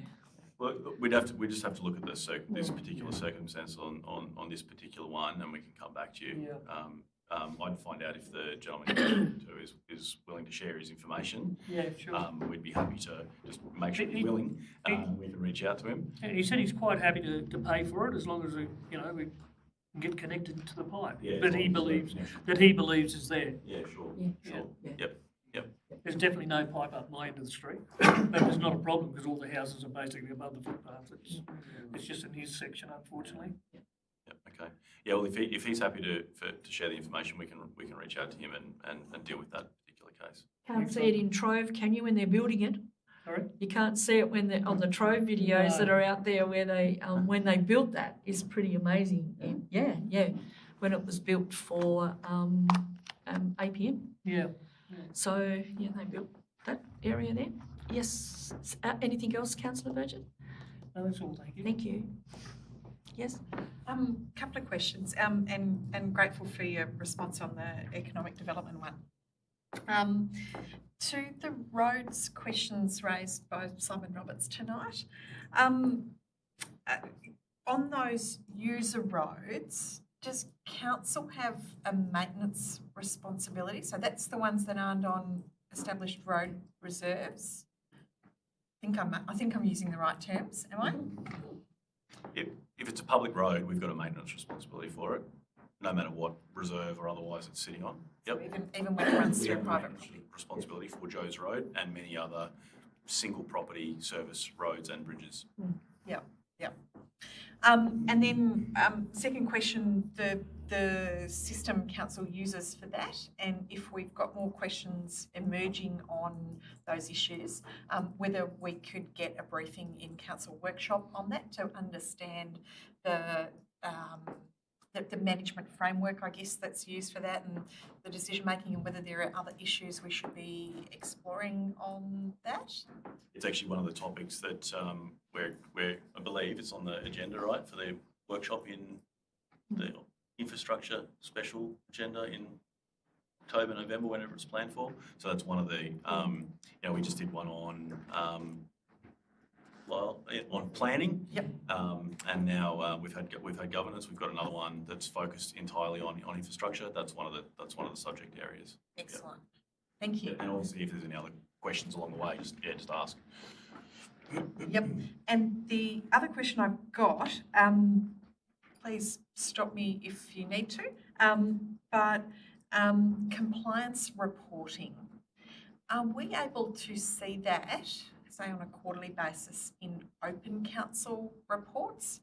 And I'm thinking from the point of view of some other agencies that do compliance management. I'm thinking the fisheries, who report on the number of offences they pick up and do some case studies and things like that, properly de-identified and so forth as needs be. But I think it's an important part of the feedback loop to community education in terms of... What's a name and shame? No. No, I know. Yeah. Sometimes that may be relevant, but I think to demonstrate and make it tangible, it's a bit like when you see that car on the side of the road after you notice the breath checks happening the night before. It's knowing, oh yeah, and the police do this. We detected so many vehicles with which weren't fit to be driven, and things like that. So the feedback in terms of what council has a regulatory responsibility, and providing feedback in terms of what we're finding and how we're acting on that is important, I think, as a deterrent, but also important. It's reassurance that council does do stuff to manage nuisance dogs and things like that. So I think some transparency in that, I guess that's the question. Could we have some transparency and insight into that in our open council papers? Well, as you know, we're working on compliance reporting generally to improve it, and getting our systems to make it easier to put this stuff together and report effectively on it. As part of that, I'd want to just bring it back to councillors and actually make sure we're all clear with what we're aiming to achieve, what it's going to take to do that. I completely hear you. Plenty of stuff in there that I agree with, but just bring it to the group around what that content would look like, and make a plan to do it. Okay. So we'll come back on it. Yes. Thank you, Mayor. Mayor, the Rural Living Zone study page, I'm on the homepage of the Huon Engagers. It really looks to me a bit like a placeholder. I can't see the link to the report, and I note that it says that feedback opens late July. A minute. But is that feedback going to be a questionnaire? And then I note that in August, late July, August, there's going to be some drop-in workshops, which are obviously separate.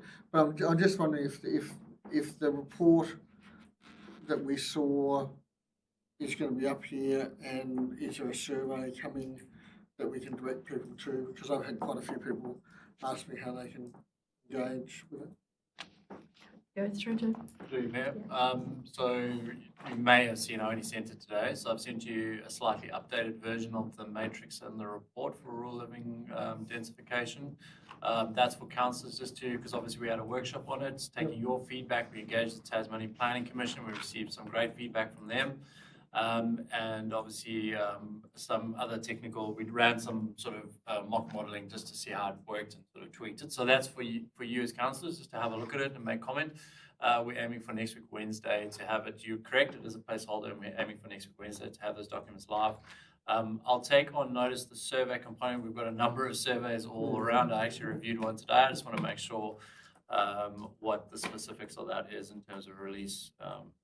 But certainly, yes, that's the intent. So if you would have seen on the email comments by Friday, and then we'll go live next Wednesday with those documents. And then yes, the drop-in workshops at each of the major settlement centres. Yes, I didn't see that email today as I was travelling.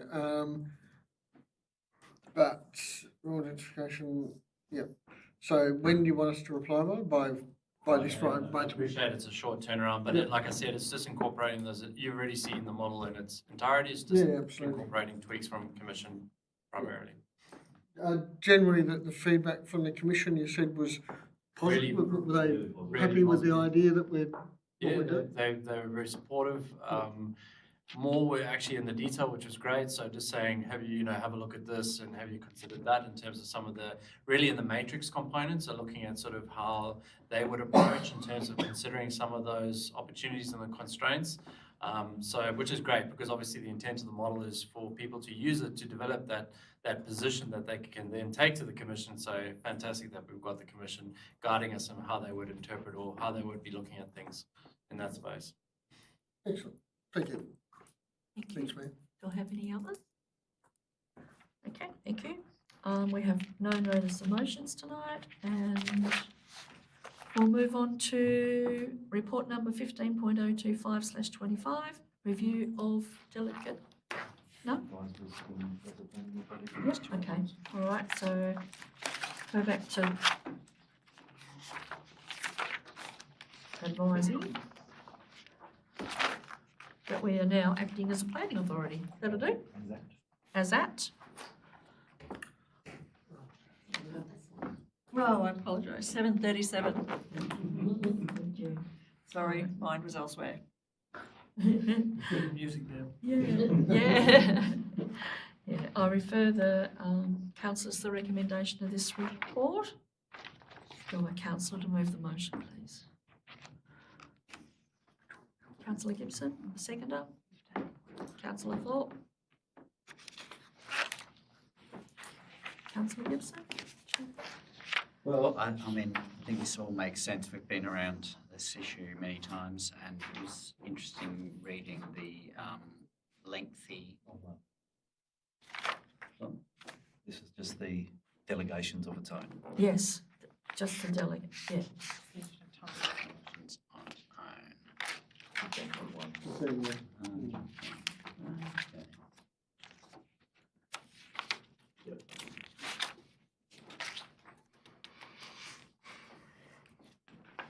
Give me a minute. All right.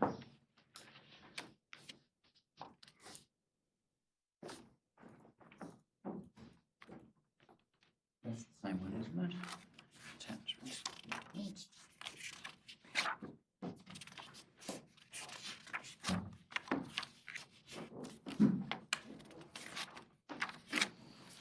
This is not the delegation for the.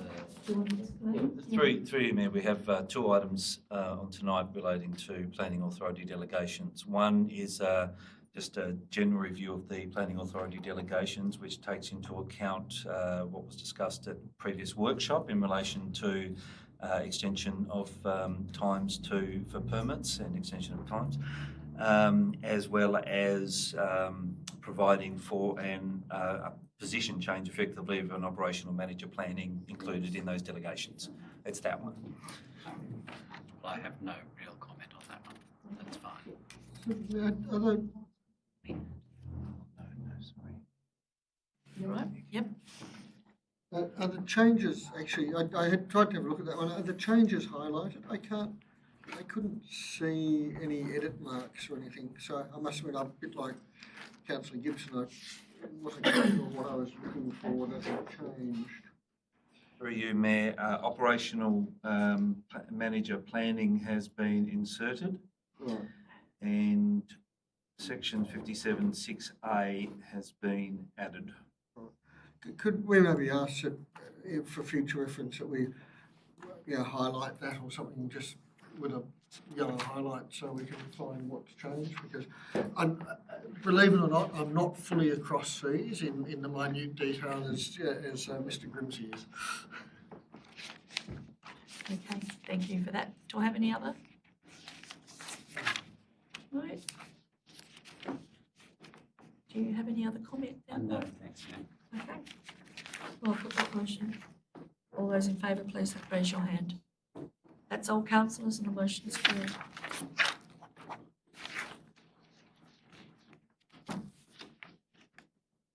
The next one is the audit panel. Report number 15.026/25, audit panel recommendation. I refer the councillors to the recommendation of this report. Do I have a councillor? No? Through you, Mayor, if I can just clarify, this matter was held over, so you do actually have a motion on the books, which is in paragraph 1 of the report.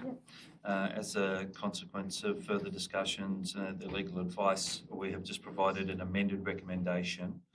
So the recommendation is to withdraw with the consent of the mover, seconder in the meeting, the original motion, and then move the amended recommendation or a motion. How do we go that the seconder is actually not in the room? Sorry to do that to you. His number. I think it's Germany somewhere. I know, back in football somewhere. He's actually in range at the moment because he rang me about some work stuff. If you do want to call him. So do we need? Yeah, sorry. But, I might just consult the Bible, Mayor, for a moment. Fine. Still wee little spanner. well, I'd hate somebody to come and say we did the wrong thing. I know. Again. I wouldn't want to upset the audit committee that much. We want to keep as many people happy as possible.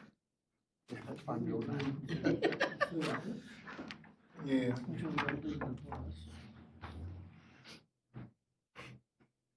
I think the motion, wouldn't it lapse? Through you, Mayor. Councillor has moved a motion, whether it's been debated or not, may only withdraw the motion with the consent of the seconder, if the seconder was required, or with the consent of the meeting. So the So consent of. I would just suggest in this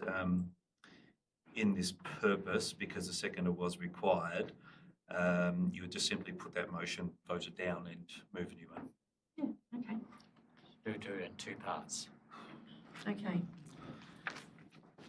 So, the wording, or do I just ask for the vote? You just put the original motion to the vote. Okay. So, all those in favour of the original vote, or the original recommendation? Hold on, can I just ask a question, please? So we're voting for the original recommendation so that we can change it because Lucas is not here, correct? We're voting against that one. Oh, yes. That one there. Yes, right, okay. Because I don't want to sign my life away unnecessarily. Okay, please proceed. Thank you. Okay, so all those not in favour? You're voting against yourself. Procedural motion. Easier than an amendment. Yeah. Yep. All right. So now we go to the amended. The amended recommendation, Yep. Mayor, or a motion? Yep. Do I have someone to move? Well, I guess this is where I was before. Yep, okay. Yeah, so then do we have a seconder? Yeah, Councillor Armstrong. Or you would have done. Do you wish to? Yeah, as I was about to say in the wrong time. It was interesting reading through all of that legalese, which was not, it's quite dense stuff.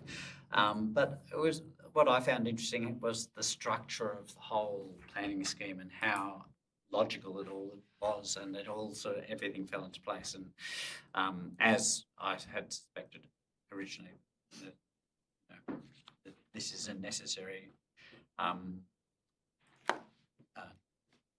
change for us to make, I think. Yeah. Thank you. Any other? Yes. Yep. As Councillor Gibson said, I think it was useful to pause and get that more detailed advice, and I think not everybody was right, but not everybody was wrong. So it's one of those, it's a joy of the law. It's never one way or the other. And I suppose, look, as one of the councillors who erred in law last time when I supported that motion, I do accept some responsibility for probably costing council a few bob, I suspect, as a charge by the page. So there'd be a few charges there. I am concerned about where it leaves the applicant, and I know we talked about that, and you were going to seek some further advice, but I just would very much like the assurance of the CEO that we are going to engage with the applicant to make sure we haven't left them in a legal screw up. That's a technical term. Yes. Thank you. Okay, yes, Councillor Robinson. Question. We delegate an awful lot in planning decisions. So what decisions are left to come to council as a planning authority? Now, through you, Mayor, where there's two or more, more than two representations. And also there's, if you recall, there was some discussion in relation to certain minor amendments where the decision was made by the council. They're the main ones that come under the statutory planning side. Council continues to get all the planning scheme amendments and all those other processes. The planning scheme amendments and two or more reps where we haven't run out of time. And refusals. Oh, and refusals. And recommendations for refusals. Where we haven't run out of time. Yeah. Yeah. Through you, Matt, the approvals under delegation, what triggers them to be written up in full in the general reports? And so, 'cause some of these appears, some of them are and some of them aren't. Through you, Mayor, I think where there are delegations, where the general manager has or CEO has made a decision under delegation where there has been a representation or two representations, when that delegation was made, councillors asked that that be reported to council, and so it was clear for representors that this is how their representation was considered, and that's available for the public as well. And we can look at it and ask questions as well. Yeah. I did have one other question. I noticed that general manager is used rather than CEO. Through you, Mayor. I don't mind as long as you get it right. Yes, it is correct. The appointment is as general manager, known as the chief executive officer. So there's in all terms. Yes, Councillor Robinson. So the two or more representation applications that would normally come to council. More than two. Sorry, the three or mores. If they run out of time and are decided by the general manager, CEO, they would get that same more extended reporting in council papers? That's correct. Yeah. But I think I'm right here in that the report around page 100 has that table of all the things approved under delegation or not. So that is everything that we have approved here. I'm assuming, or rejected, and we obviously have a right at this point to go, hang on a minute, what's that one about, and that we can do that. So it's not a lack of transparency, and I certainly don't think that we should be looking at every outbuilding in Craddock Hill Road and stuff like that, where there's no complaints. The only mechanism, if we really wanted to do that, would be to have a separate planning subcommittee that, like some of the bigger councils do, but yeah, but that would be an option. But I'm quite happy with the information. Yeah, I think we all do read them because we do ask questions outside of council. So I'm happy with the transparency that we're getting. And I don't want to do anything that will slow it down, because planning is already a nightmare for people. And if it's a simple thing and you can sign it off, do it. I just had one question. I just was remembering that it, I think it was if the application cannot meet any acceptable solutions or performance criteria. I don't know, we've had a lot of discussions around performance criteria which are certainly not black and white. I'm just wondering what your thoughts would be in removing all performance criteria from that. Through you, Mayor, if I can respond, you'll be exactly in the same situation that you were. Because that was performance criteria. That was performance criteria, and that was an absolute.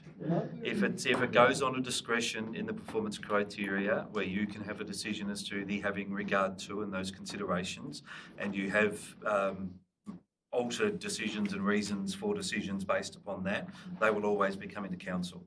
If it just cannot meet it factually. Right, so it's not the discretion. Correct. Yeah. Yep. One more, Amy, and then then to David. I've got a couple of comments.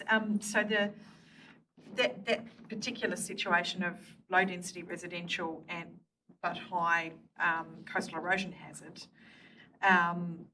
also occurs at a couple of other coastal locations like Little Roaring and Southport, and we talked about some coastal erosion issues. So it may occur more broadly once we get on top of investigation areas. And we mentioned concern for the applicant, but it equally would affect neighbouring residents. And we talked about whether zoning recognises that and versus comparing to other locations around the valley where there's a spot north of Surveyors, and there's another spot at Southport where similar high coastal erosion areas are zoned as environmental management. And so there's a more direct, I guess, communication through the zoning to people with houses or shacks in those areas that there is a disincentive to development. So that may be an outstanding area of work. Yes.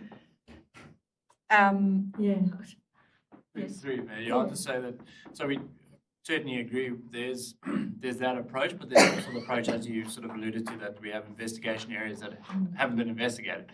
So there's a multi-pronged approach to this. There's obviously, I think I previously mentioned it to council, we've got a grant in to do more investigation work in those coastal areas, so we are more certain in terms of those coastal erosion risks.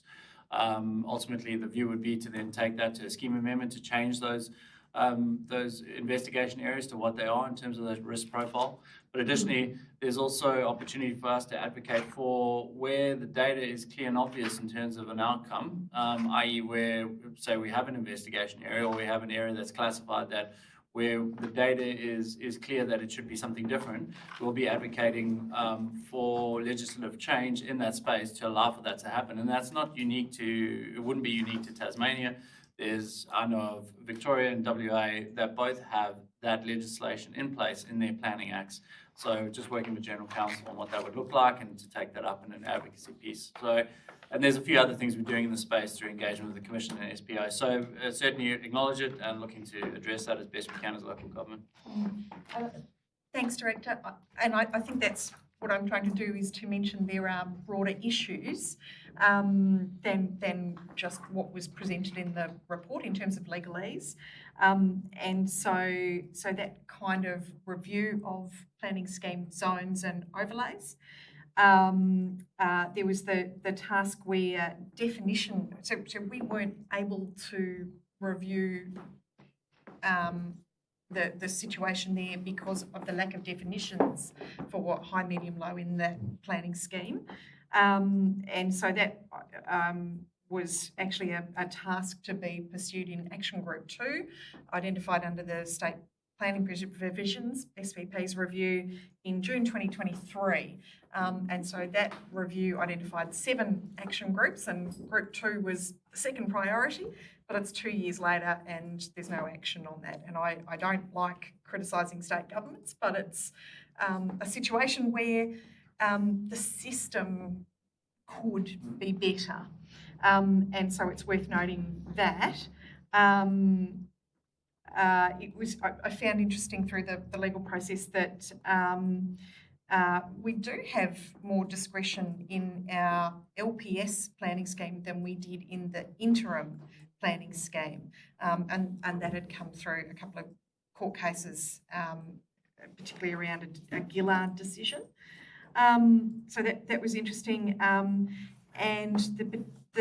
another potential improvement being that in the SPP 6.10.2 allows for consideration of purpose when we make our decision for discretionary uses, but not for permitted uses. So I found that didn't quite make sense that a permitted use, something that should be less risky and more acceptable, didn't allow us to consider purpose and exercise that discretion.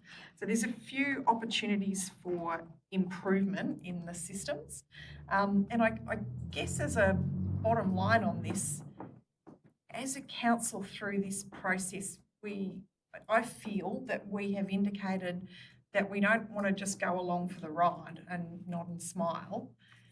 We actually care about the process working effectively and working efficiently. And so we're quite keen to encourage improvements to that. And where the motion, I think, suggests for the Mayor to write a letter requesting a change to the Act, or consideration of change to the Act, maybe some of these other issues also need to be included in that. Yep, fair call. Would that, could we tweak the wording to capture maybe not a specific list of the issues? Acknowledge that though, without having it to be. Can we acknowledge that we'll capture that, or? Yeah, well, so at the moment, it just suggests that the letter would be about prohibited uses. And Could we add the bottom and raise other points as identified in the legal planning issues, legal Yeah. information, other relevant planning issues or something like that? Remind me. Are you happy with that? Oh, well, we've got all that sitting you happy with that, on the shelf. We just Timmy? rinse and repeat in Yep. another way. So Yep. Yes, yeah, thank that's you. fine. Thank you. All right. I think that's a good Okay. idea. Yep. Probably should have brought this up on the last report, but sort of into loss of what we're discussing at the moment. There was a report on the ABC a couple of nights ago through Alan Kohler, and it was a YIMBY, Yes in My Backyard report, and they used ABS stats, so the numbers were pretty honest. And they said that over the last 40 years, the number of town planners have increased 9-fold. And a town planner would once probably do process 50 applicants a year. It's now down to 9. And the cost of building a house, a builder could probably do 2 houses a year, he's now down to 1. So we've lost a lot of productivity. We really need to work with state, and this no one was blaming planners. It's not their fault. It's the rules that we put in place to make everyone jump through these hoops. And we've got planners fighting each other on both sides, one for the developer and one for council, trying to get through all the logistics. So it's a state government probably is probably the root of the cause with their regulations, and we get the blame for it because we've got to enforce them. But we really need to look at, with state government, how we can get productivity up and deregulate and try and let the market regulate, like insurance companies would cost more for insurance if you're in a more high fire risk area and that sort of thing. So to try and let the market dictate terms and so control the quality. I know that's not perfect, but then sleeping, I'd rather sleep in a defective house than sleep on a park bench. So You can be rest assured that through the election, or the last two elections, we have been advocating for changes to there's the plan. definitely a mood for it. I know. You just got to, Yes. just got to buy into it. Well, Yeah. yes, we Anyway, are. Yep. it was quite interesting. And those stats, I'm not saying that's the Huon Valley stats, that was Australia-wide. It'd be interesting to know if ours are parallel to that, or not quite that bad. Yeah, I mean, look, broadly, planning schemes have got more complex, and so the case for deregulation is what they're mounting here. So yeah, it's a sound argument, and certainly with a planning scheme that really hasn't been materially touched in 20-odd years, with an overly arduous process for scheme amendments for just administrative or data updates, we are really lagging in this state, and council's left with, you regulate it, and it is pretty galling when there's, it's all the blame is our pace to move this stuff when we're left with subjective terms, stuff that on face value does not make sense or isn't backed up by the data, but we're our hands tied. So it really needs to be some broad at state level acknowledgement, and councils are all really willing to work with the state government on solutions. That's right. So is the industry. It's just, and there's really well-founded, well-articulated submissions from this council, from all councils through in the SPPs, through all the processes to look at it. But the pace, as Councillor Robertson has pointed out, very slow to actually get traction. It is complex, but it needs to be done urgently, and it's not just going to be whip councils for taking a long time. It's complex and subjective, and Can I just add that I think to your point is if we had at a state level clear policy direction and we had clear strategic direction, you wouldn't need to have regard to all those things because you would have a direction set in terms of what we're trying to achieve, and it goes to Councillor Robertson's point around zoning in coastal areas and things like that. If we had a clear sort of policy position, and unfortunately the Tasmanian planning policies are still sitting in draft, and as Councillor Robinson said, the state planning provision reviews are ongoing for years now. So that's where we need to fix it from the top so that the planning scheme doesn't have to have all these regards and all these different things trying to patchwork these issues that we face. Thank you. Planning's hot on the list of, I should imagine, your I can't wait till CEO. we have a government we can go and talk to about it. Yes, that's right. Again, It didn't come up in the election though as an issue. because it's not shiny and bright. Well, it does from us. At the conversation we've had, It was mentioned, Yeah. where unfortunately it was mentioned in a way where it referenced timeframes that are already in place that were going to be implemented, and it referenced speeding up the process where Tasmania is the fastest in terms of achieving approvals or reaching decisions. So unfortunately, not in the right way was it addressed. Sorry, that's my. Yeah, if I can just jump on the soapbox as well. I don't, it's not just planning rules, it's actually things like the blind adoption of national building codes, for example. I work in an area where we have disability housing. You've now got the Tas Fire Service trying to retrospectively apply new housing rules back to legacy houses that have been around for 30 or 40 years, sending planning notices to councils to disallow buildings. It's just a significant overreach. But every statutory authority is also required to implement those rules as they see fit. So it just cascades and it just keeps making the world a very difficult place. Thank you. Okay, Councillor Gibson, do you? No further further? things to add, thank you. Okay. All those in favour of the amended motion, please raise your hand.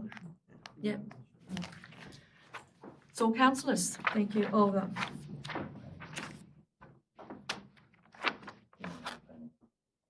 Oh, we're out, yeah. We're no longer a planning authority at 8:05. Thank you. Okay, report number 15.027/25, councillor appointment, councillor member for the audit panel. Through you, Mayor, prior to the recommendation, confirmation is sought from the two nominees whether they wish to continue. Councillor Jessup, do you wish to continue and confirm your nomination? Yes, I'm happy to confirm my nomination. Councillor Robertson, do you wish to confirm your nomination? No, I withdraw my nomination, thank you. I had my speech written. Well, I have saved meeting time then, haven't I? On that basis, Mayor, Councillor Jessup is declared elected, just for the purpose of formality. The motion would be that A is the same, B would be council acknowledges the appointment of Councillor Jessup to the vacant councillor member position on the audit panel. Okay, do I have a mover of that motion? Councillor, You move it? no, Councillor Thorpe and Councillor O'Neill. Is this meeting going to talk more now at meetings? I have another meeting to talk more So about, that's so what I that's thought. okay. Do you wish to? I was just saying the report, it says the resignation was almost a year ago. Apologies. But I don't think there's anything serious about it. Thank you. Thank you for your Do you wish to support. speak? Thank you for your support. Sorry, I have to ask. Any other comments? That's it. Oh, Any other comments? congratulations. No. Councillor, do you wish to? No? Okay. Let's put that forward then. All those in favour, please raise your hand. That's all councillors. At one time we were there. Okay. Report number 15.028/25. Review of the Southern Tasmanian Councillors Authority. I refer the councillors to recommendation. Do I have a councillor to move the motion? Councillor Jessup and Councillor Robertson. Councillor Jessup. Thank you, Mayor. By moving this motion, I'm not necessarily saying I'm supporting it, as I have some grave concerns with. The first concern is, do we need to add to the motion a statement saying we endorse or support the dissolving of the Southern Tasmanian Council Authority? Or has that been done? Through you, Mayor, that will be a following resolution depending on whether or not this process goes forward. I'm preempting you, I'm sorry, Mr Grimsey. Then I suppose a couple of questions for me. Have we, so the Southern Tasmanian Collective through RDA Australia, have all those 12 or so councils that we talked about earlier in the discussion paper all said they're going to sign on to this? Because if none of them are going to sign on to this, are we just going around in circles doing the same stuff? So that's sort of the first part of the question. The second part of the question is, I note that it's not mayors anymore, it's CEOs. So is that a deliberate thing, and can't you just guys have a lunch every now and again yourselves? And thirdly, is this something we should be telling LGAT to organise? Because we pay a lot of money to LGAT as well, and it seems to be a logical thing that LGAT could do all the things that RDA do in terms of facilitating a meeting, writing motions and stuff like that. So the question becomes, what does RDA give us that's different to just asking LGAT to do something like this? First part of the question first. So all the other councils all indicated their interest and intent in the same way. So all 12? Yep. All 12, and they're all having very similar papers put to them to get a resolution. And as Matt said, then the next step is the actual formal dissolving, et cetera, et cetera. So we'll soon know, but certainly that's been the intent from everyone. In terms of long CEO lunches, that'd be great fun. Sounds awesome. It's not Those were the days. Not my experience. I think 30 years ago maybe, but no, they're all pretty. But it's a move from mayors to CEOs, so yeah, it is, and it's about the focus is about the where where STCA has been effective in the past has been on regional projects. So climate. It's about, yeah, correct. So it would be where there's collective consideration from all councils that this is something that regionally we need to take forward, and there is a project. STCA has also, and the Mayor can fill in this as well, so meetings historically typically there's been a bit of project stuff where we're getting the go ahead, and then there's a lot of talk that just is ineffective. So it's about making this targeted to actual projects that have already been determined are of regional significance for the southern region that we want to progress. And the benefit of RD8 TAS is that through their funding mechanisms, their reach, etc., that is what they're about, is actually the delivery of the project. So they actually are supporting, while they're bringing this group together, they've then got the wherewithal and the ability to actually do the project management and the delivery. So it actually aligns, regional development is, the name's on the tin. So it actually gives them an ability to work with us through completion. So is this their funded task to do anyway, and we're just giving them with extra pepper to do it? So why are we paying them $75,000 to do something which sounds like their task anyway? Oh, no, I don't know whether it's their task to be doing a lot of the collective that the councils do together. We're happy like with waste, looking after, coming in and talking about what we do in our council and how we can do it better, isn't really... So the purpose of it is to talk through operational issues as well as commission projects, is that? The logistics of actually getting these projects either built up or delivered is what it's focused on. It's not a forum to discuss regional policy sort of ideas and things that STCA tried to do but was ineffective in doing because there were so many. We had urban and city and rural councils. The policy objectives were really very diverse, but there's always been some really clear regionally specific projects that have been, like the Strellis is one of them that was a really effective project that could be driven. So that's the point of it. This is really action focused. I'm still not sure why LGAT's not doing this for us with the money that we pay. LGAT would need to expand their capacity to be able to do that, and would then end up, they'd have to cost it, etc. These guys have capacity, and it's also then their capacity to in the follow through and the assistance in delivery and the other funding, the other broader awareness they have from RDA's perspective or regional development perspective that they can bring to bear. That's national as well. So correct. So they bring a different. I'm happy. Yes.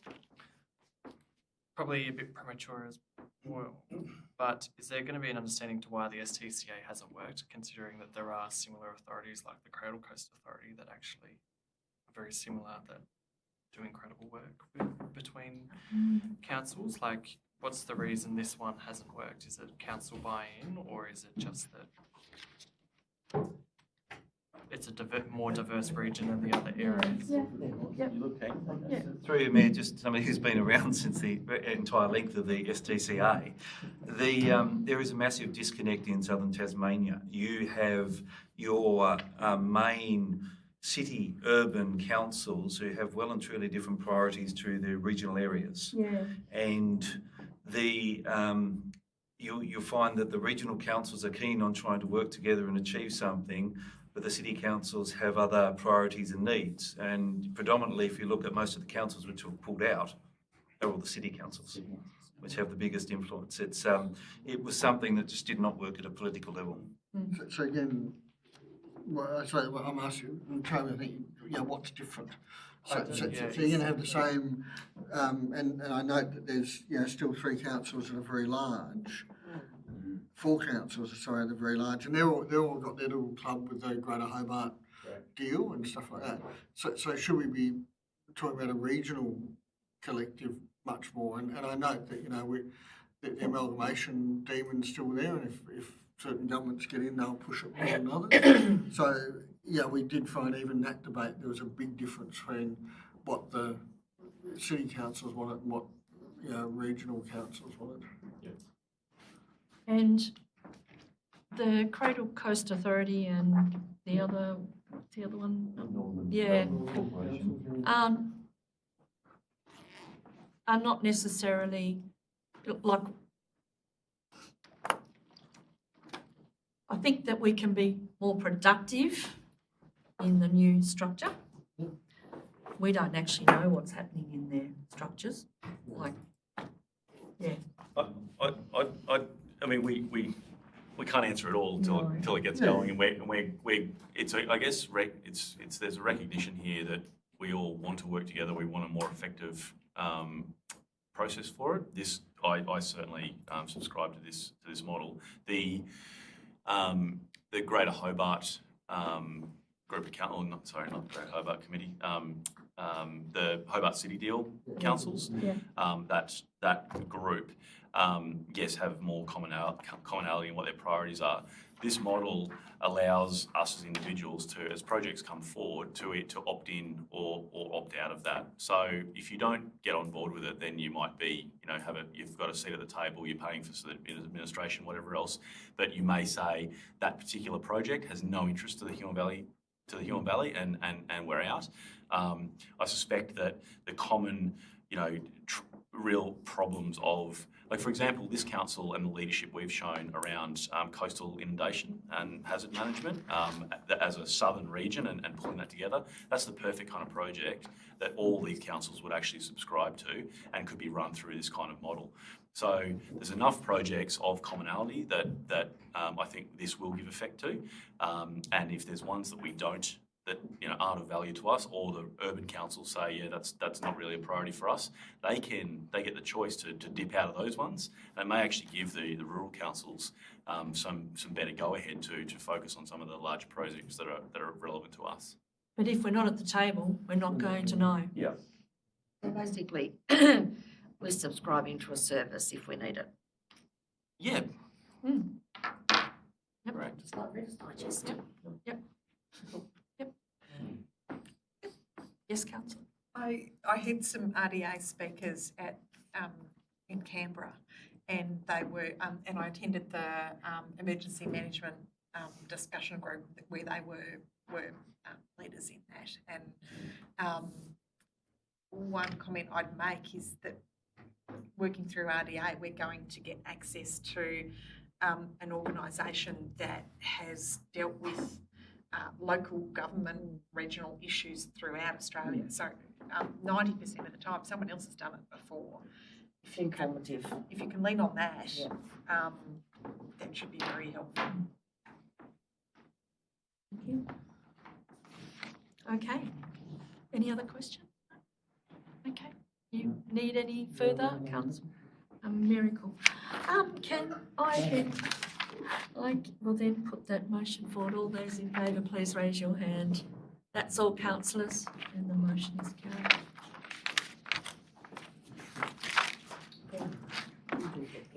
15.029/25, review of council plans and strategies. I refer councillors to the recommendation of this report. Will the councillors move the motion, please? Councillor Jessup and Armstrong, seconded. Thank you. The Mayor might regret her comments there. Mayor, look, I'd like to thank council staff who took on our discussions and added some more information on the unresolved recommendations. Looking at this list, and I know there's been some feedback from people in the community about, don't trash all the hard work that we've done. I don't think there's any intent on trashing the hard work. Look, I think some of it, there's a level of laziness in what some of the reports are called. Some of them weren't strategies, some were working documents, some were policies. I look at things like the retirement village strategy that we did. Was that really a review of our current situation with retirement village and moving forward? So there's, and I think at the time, councillors should have, and this group and past groups should have looked at these reports and said, okay, well, that's a review or that's a whatever, and made a decision at the time about some of the recommendations. Because I think by just accepting the report, we've created an expectation with everybody that everything's rosy and we're going to be signing them off and building new toilets or doing this or doing that. And the comment in all of these things is, subject to funding or subject to future planning or whatever.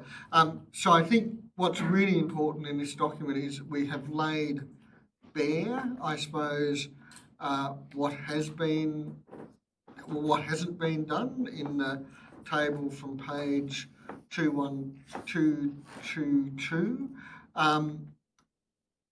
So for me, there's a question is, are we all happy with the, this action's not priority, not required, no longer in context sort of thing. So are we happy with those comments? And are we happy with the action we considered in the precinct plan, blah, blah, blah. So are we happy with how we're going to track some of that? So that's an issue for me, is how do we keep it in our mind rather than let it wither away?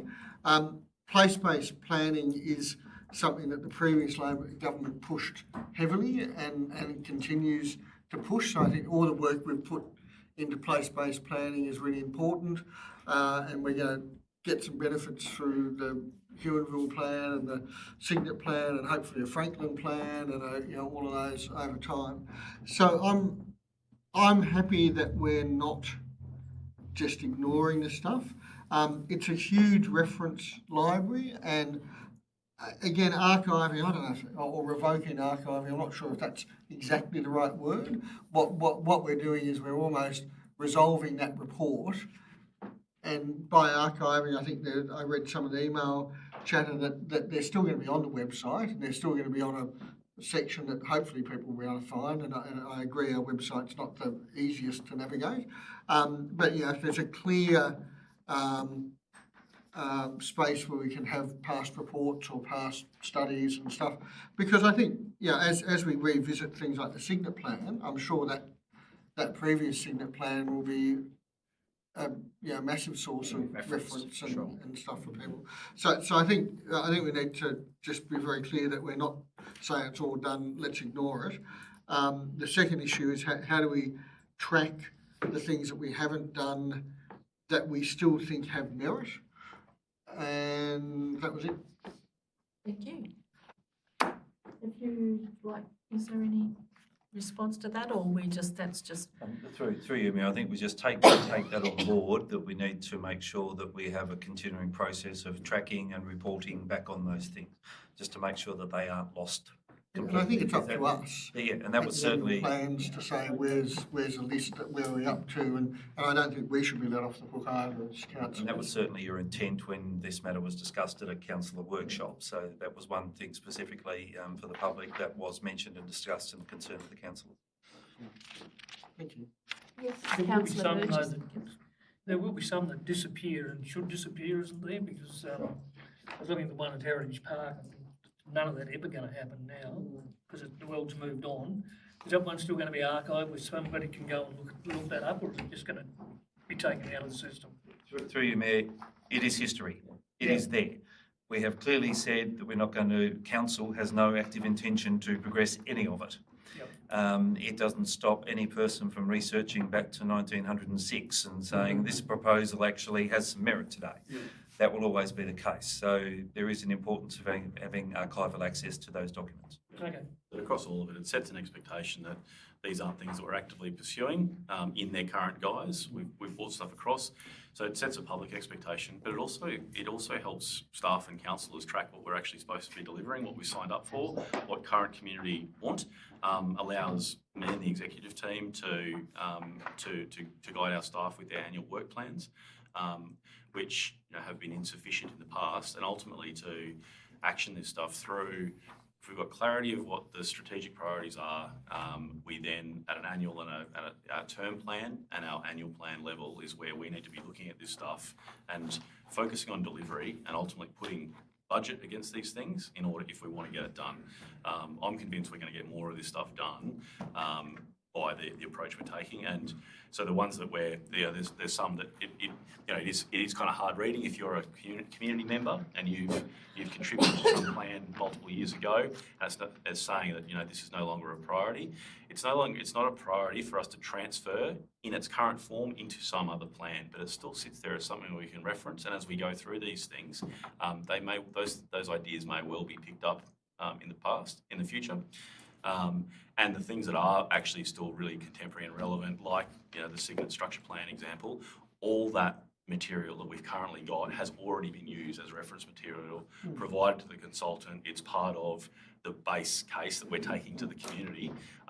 So there's all that history, but it's also got all the contemporary stuff we've done around the community vision, LUDs. So they've got that whole blend.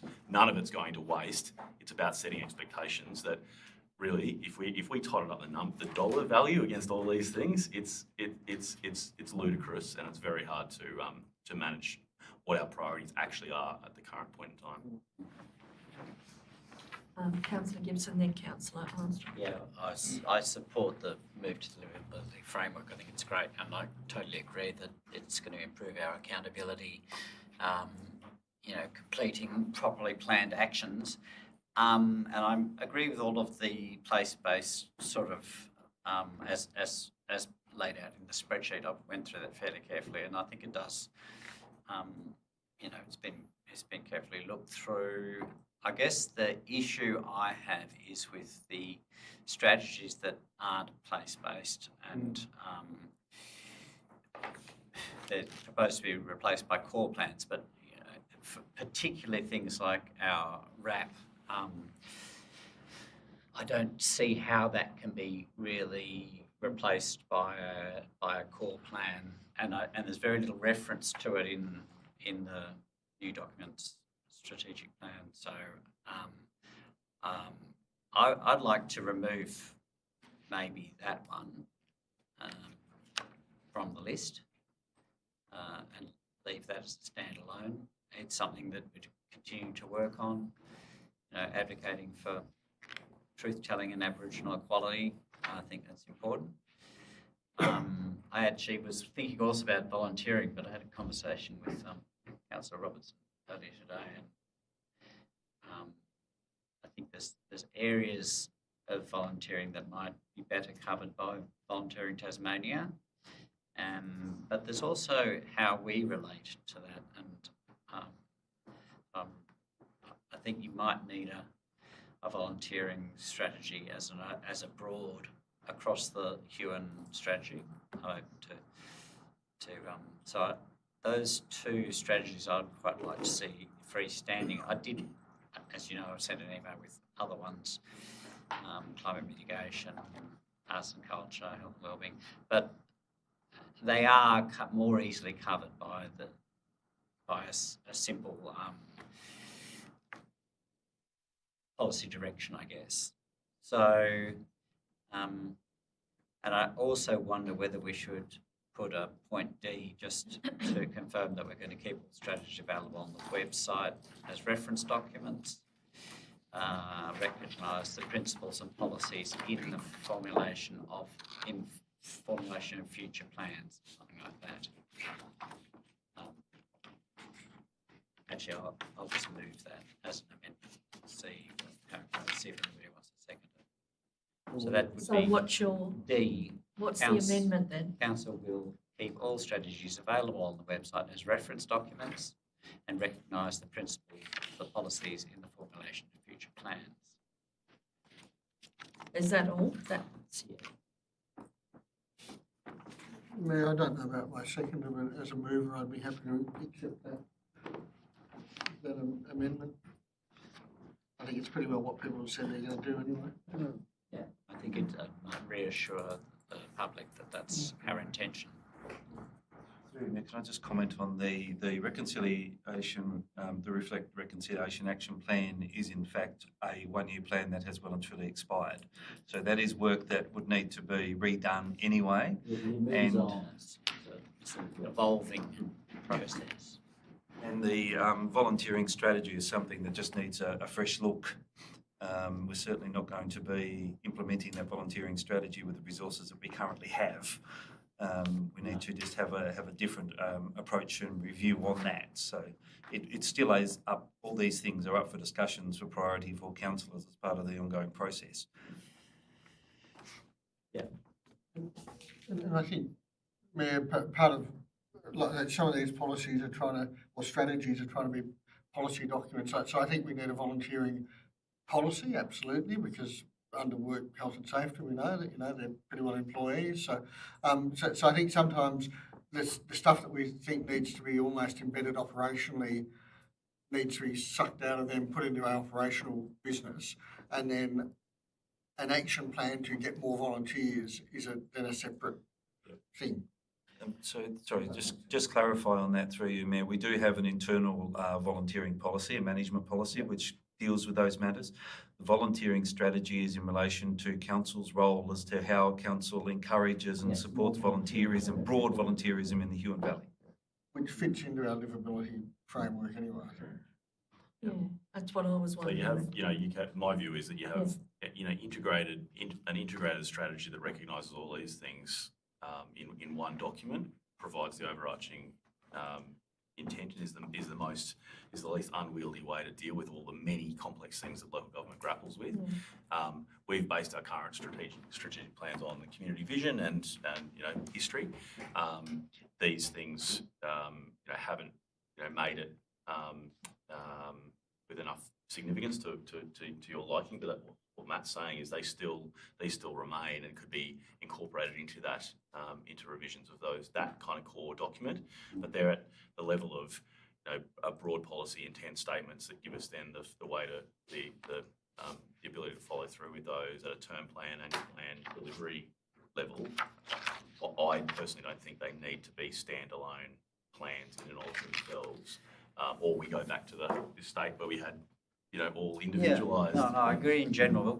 Okay, so the Reconciliation Action Plan, for example, how does, if there's nothing in council policy that says that Huon Valley Council is going to work on this issue, and it's not anywhere in the livability framework, how does it's going to fall away? And there's a lot of work that was done by council to move that forward.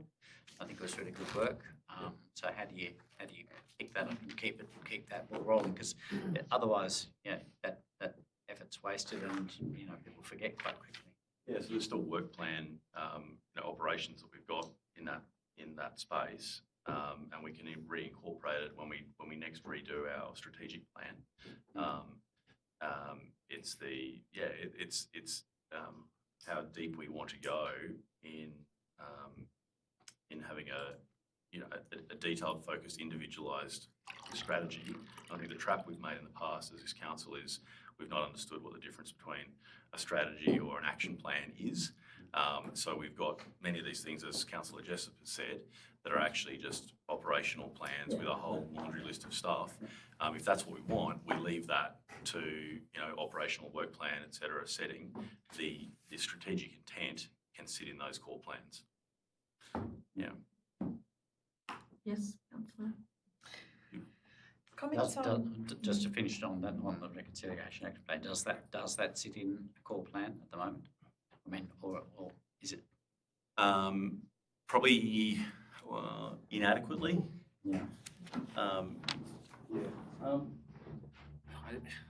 Ideally, I would love to go back to Ange and actually get her input, because she did the review of the RAP and has ideas on how we can better deliver on those objectives, but without that RAP. By embedding it into the Yeah, by embedding it. So, Ange is the expert in this. Well, at least she's very experienced in this field. So I'd prefer to engage with her, but obviously can't. So, but I can tell you that Ange is on board and is driving the livability aspects. And again, if you look at Signet and Huonville, those RAP-related aspects are being considered in those plans. So that's the intent there. But unfortunately, I can't give you any more detail than that. Thanks. Yes, Councillor Robinson. So following on from Councillor Gibson, the two outstanding issues I see, and I agree, so the two outstanding issues being volunteers and Aboriginal areas as embodied by that RAP or Reconciliation Action Plan. The volunteering, I think we have a pretty awesome state peak body in Volunteering Tasmania, which has 9 board members and 11 employees. Yeah, which we work closely with. So, I think the need for Huon Valley to have a volunteering strategy in itself is maybe minimal if we can integrate it in our framework. The concern I have is that volunteering isn't specifically mentioned in that vision or strategy. And without that, then the plans and actions below that don't really have a reference to where that guidance sits. And the risk is that as a council, we say, well, we've got a really tight budget, what do we have to do? If volunteering isn't there, then maybe that's something we don't work on and support. And at the moment, volunteering is so central to our community that we recognise it through our annual awards process. So my feeling says, yes, it's got to be there. It's not specifically mentioned at the moment. It should be. So I'd like to see, and it can be captured by a phrase, like a 5-word recognition of the importance of volunteering or volunteer work or effort or whatever you want to say. That is, I would see a very simple amendment to the strategic plan, inserting that recognition in the appropriate place. And I haven't quite found that place before tonight's meeting, so I can't suggest that specific amendment. And we can work through that independently of this. And I mean, if you want to, make a further amendment to what we're saying here, that we will also work through that. But so that'd be my first proposal, and then the second one on the RAP, the Aboriginal Reconciliation Plan, similar issue. There is an acknowledgement to our traditional custodians in the start of the strategy, but then nothing. And compared to that, there is a phrase, while recognising the established traditional agricultural enterprises in the Huon Valley. We need to recognise in the guts of the document our interest and ongoing effort to engage with, from a reconciliation point of view and an ongoing point of view, our Aboriginal community. So that would be the second element that I'd suggest be included in the strategy as through a minor amendment process. So I guess the question is, do we withdraw those 2 documents and propose an amendment to the strategic plan, or that an amendment be prepared to the strategic plan to incorporate those 2 purposes? Or do we leave those 2 documents on the table for now, pending that amendment? Don't we need to look at that whole table though, that's there with all of those recommendations and in a workshop setting maybe, go through a structured process to say, well, what don't we have? Because there's still strategic recommendations that I don't think are captured in the strat plan, but we can't forget all of these things. So there's a whole heap of stuff that we need to do, I think. But they are actually in the table, which helps. Well, they're doing the table, yeah, which is the whole purpose of having the table. Which, Maybe we should add these 2 to the table and have. Really? Maybe. The difference I see there is that volunteering and Aboriginal issues should be an overarching, ongoing element of business, whereas I think you're talking about quite a few discrete points in those tables, particularly the place-based strategies. Well, I think all of them, now that we've got them in the one place, I think we need to review them and go, well, what have we missed out in our, well, both, not only strategic plan, but the annual plan as well. There's a whole heap of stuff that flows out from the strategic plan that we've potentially missed. Can I ask a question? Yeah. Getting back to the Indigenous issues, so reconciliation and whatnot, what would that encompass that we now don't do? Like what more, like can you tell me, can you enlighten me a little bit about Why you want why you want it? And what it does actually give, because we do have recognition and we do pay tribute to, and we do have NAIDOC Week, and we do have, so what is the difference between? Would we, if we didn't recognise that area in our strategic plan, the risk would be that somewhere in management says, well, we don't need to have monthly meetings of our reconciliation action group, or we don't need to, I've gone blank. So what would that group actually do though in regard to working with council? Like I want to know the function of the group, if that makes sense. So there is a reconciliation action group. Yeah, I know there's a group, I just want to know. Yeah, so they are working on education, information, building understanding and building community links, again between a state body, but also local Aboriginal people and groups and people who are not Aboriginal. So that's the really powerful side of that, is extending that understanding and cooperation into the broader community space.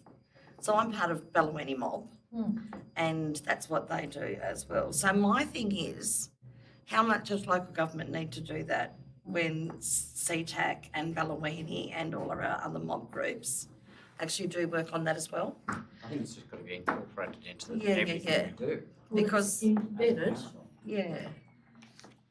And this was my question before when we went here. Like, I'm like, I know that it's a national recognised thing and there's many, many days that you could go down.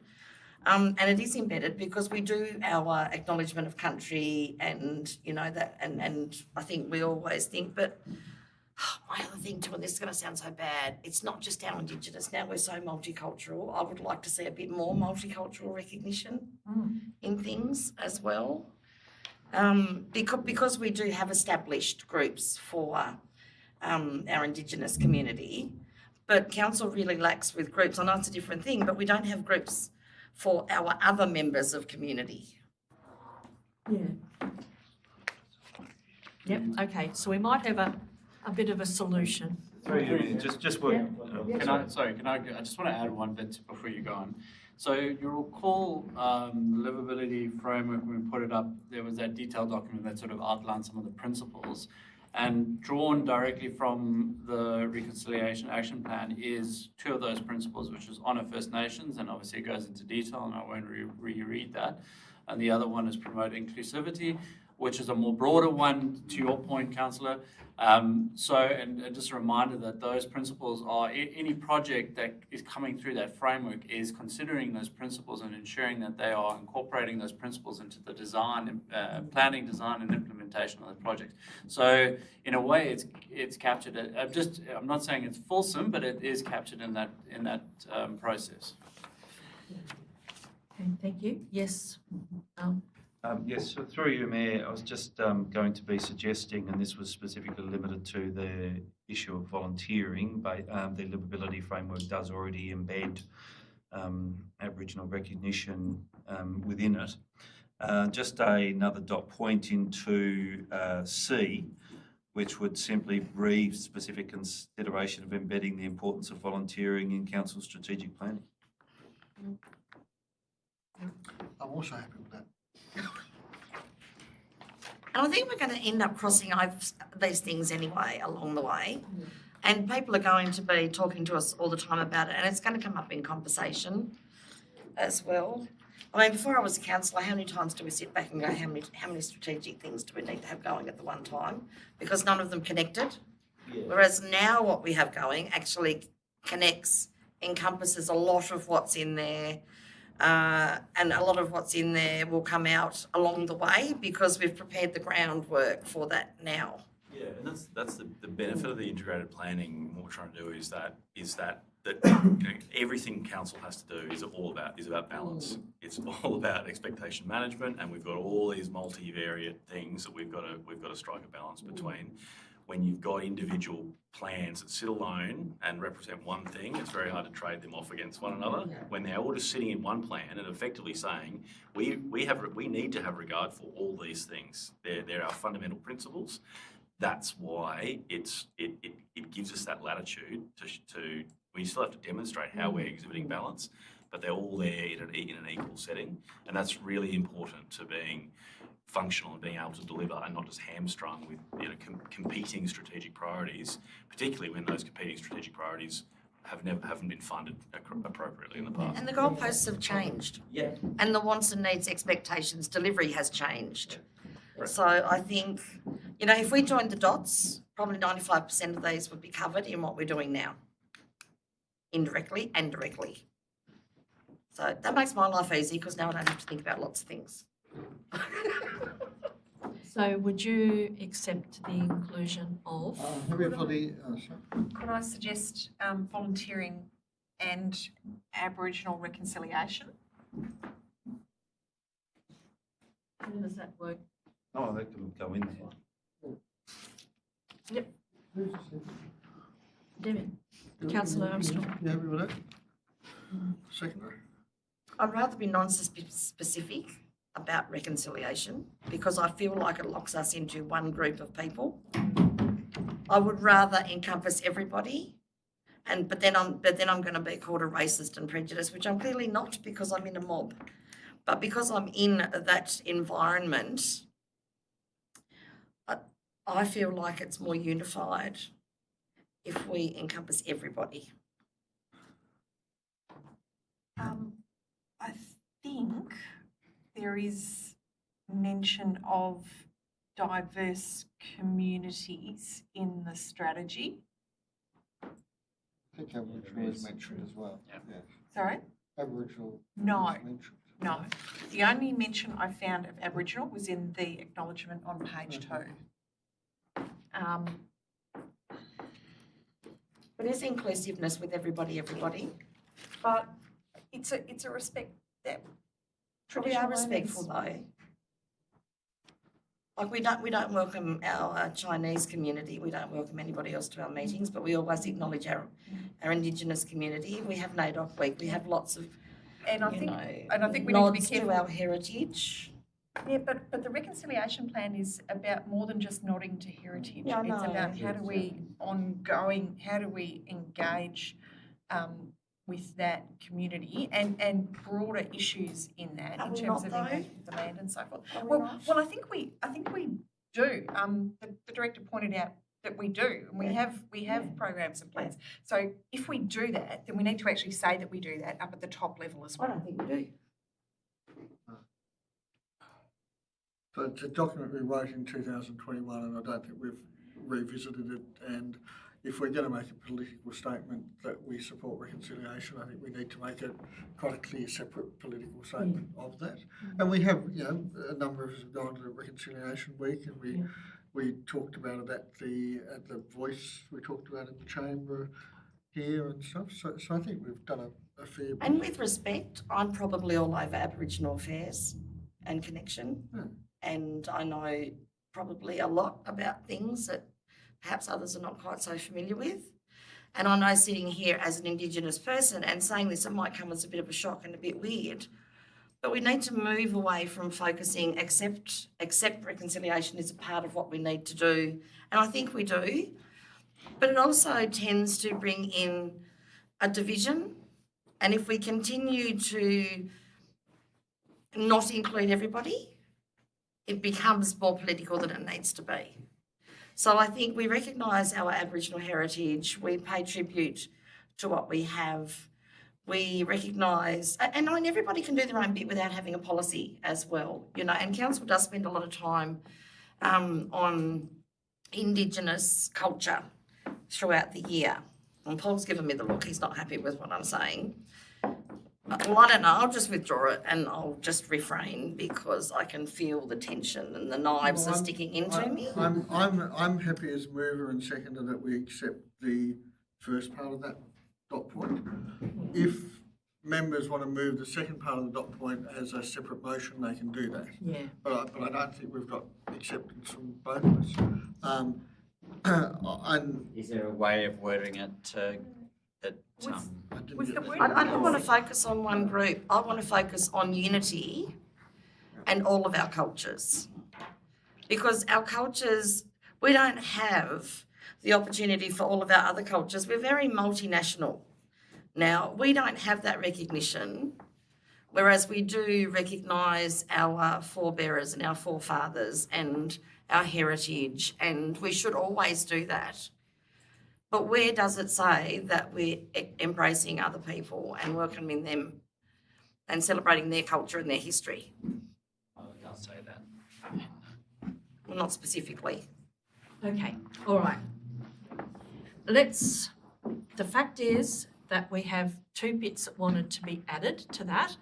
I think the mover and the seconder only agree with one, is that correct? And there's also D about Yep. that, yep. Yep. Can I have a reminder of what the proposed change, the wording was? Because I'm just, maybe a diffusing point is that it was consider, not have to. And so if we consider, then presumably if there was some change to the strategic plan proposed, that would come back to council and we can get the wording right. But we're still not recognising anybody else though. Yeah.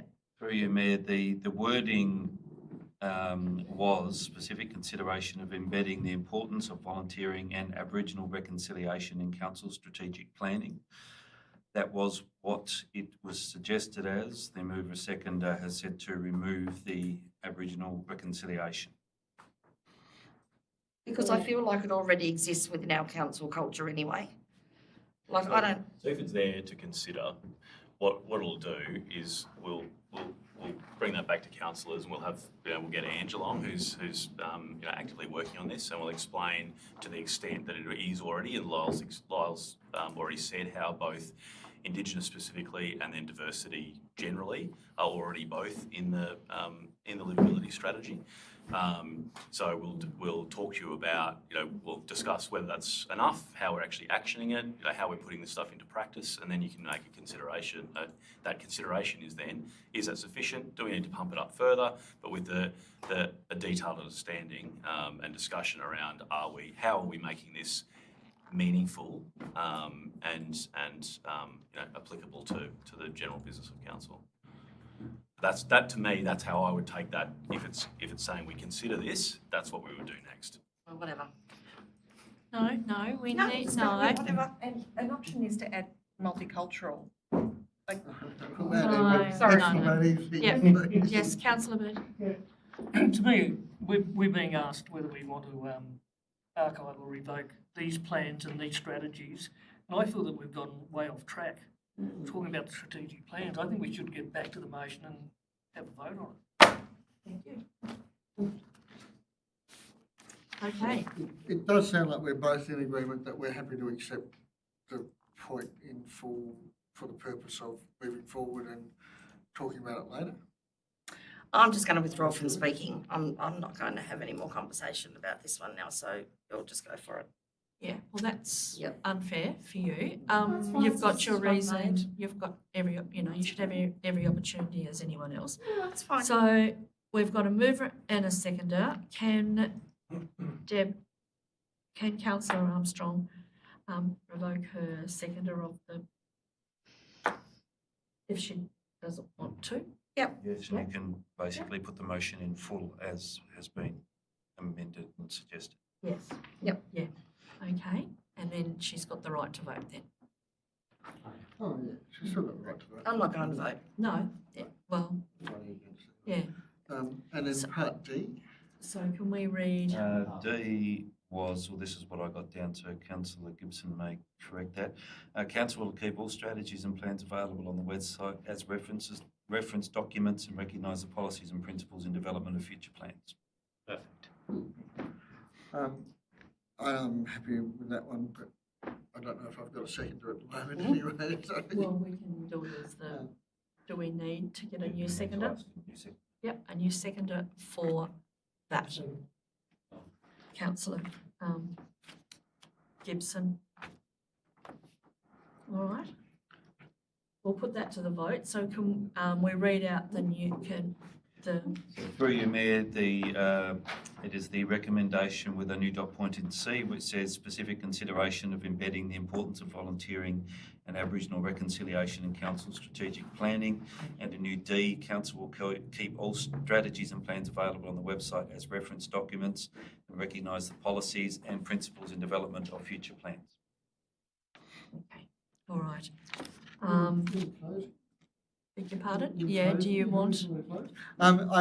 Two things I'd just ask, and I won't propose an amendment. Is there any chance that this paper, which I think is a really valuable paper, also get somehow put into the archive, that people don't have to wade through the minutes to find it? Through you, Mayor, the idea is that the whole context of the archiving and the documents and the tables are all accessible so people can understand the journey. Document. Yeah, that would be fantastic.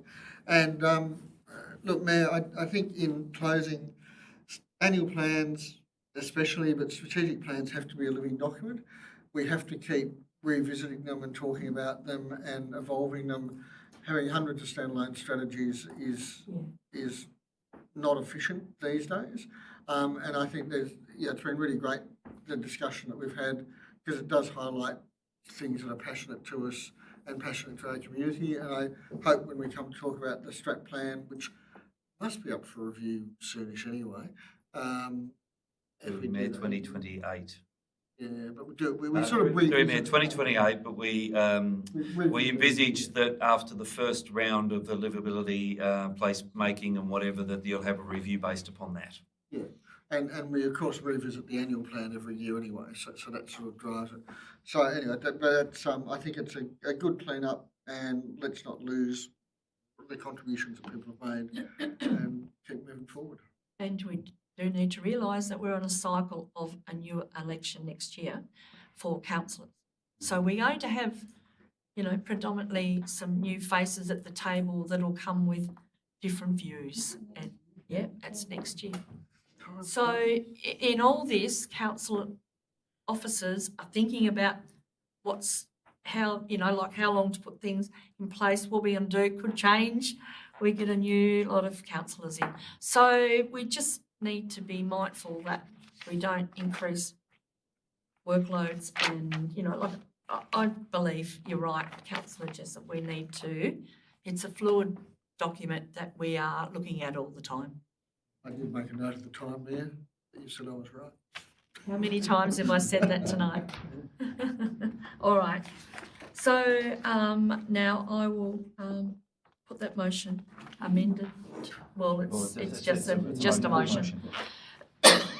Excuse me. Sorry, I'll put that motion. All those in favour, please raise your hand. That's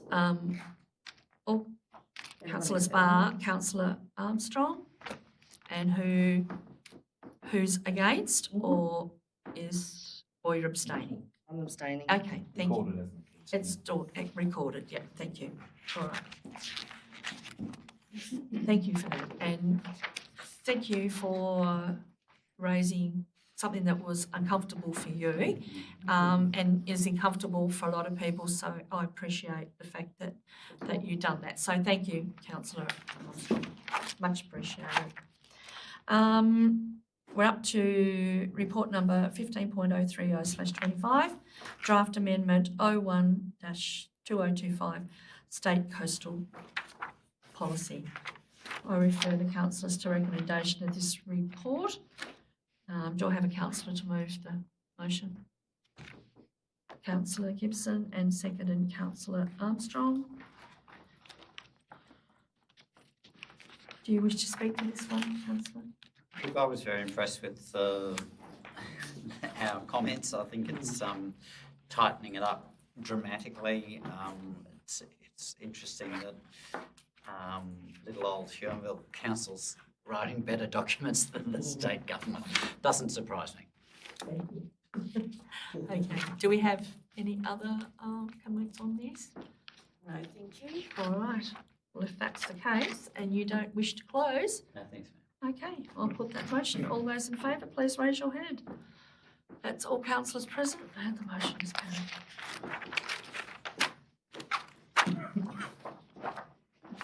Okay, 19.038/25, closed council. We are about to move into closed council. So I'd like to thank those tonight that are watching from home. Our gallery have gone, but we thank those for attending earlier. The recommendation is that the meeting now be closed to the public at 8:59 p.m. pursuant to Regulation 17 of the Meeting Procedures Regulations to discuss the following matters. Do I have a councillor to move the motion to go into closed? Councillor O'Neill, and a seconder, Councillor Robertson. All those in favour, please raise your hand. That's all councillors. I advise that in accordance with Huon Valley Council's audio recording and council meeting policy, recording the open session of the meeting ceased at 9 p.m.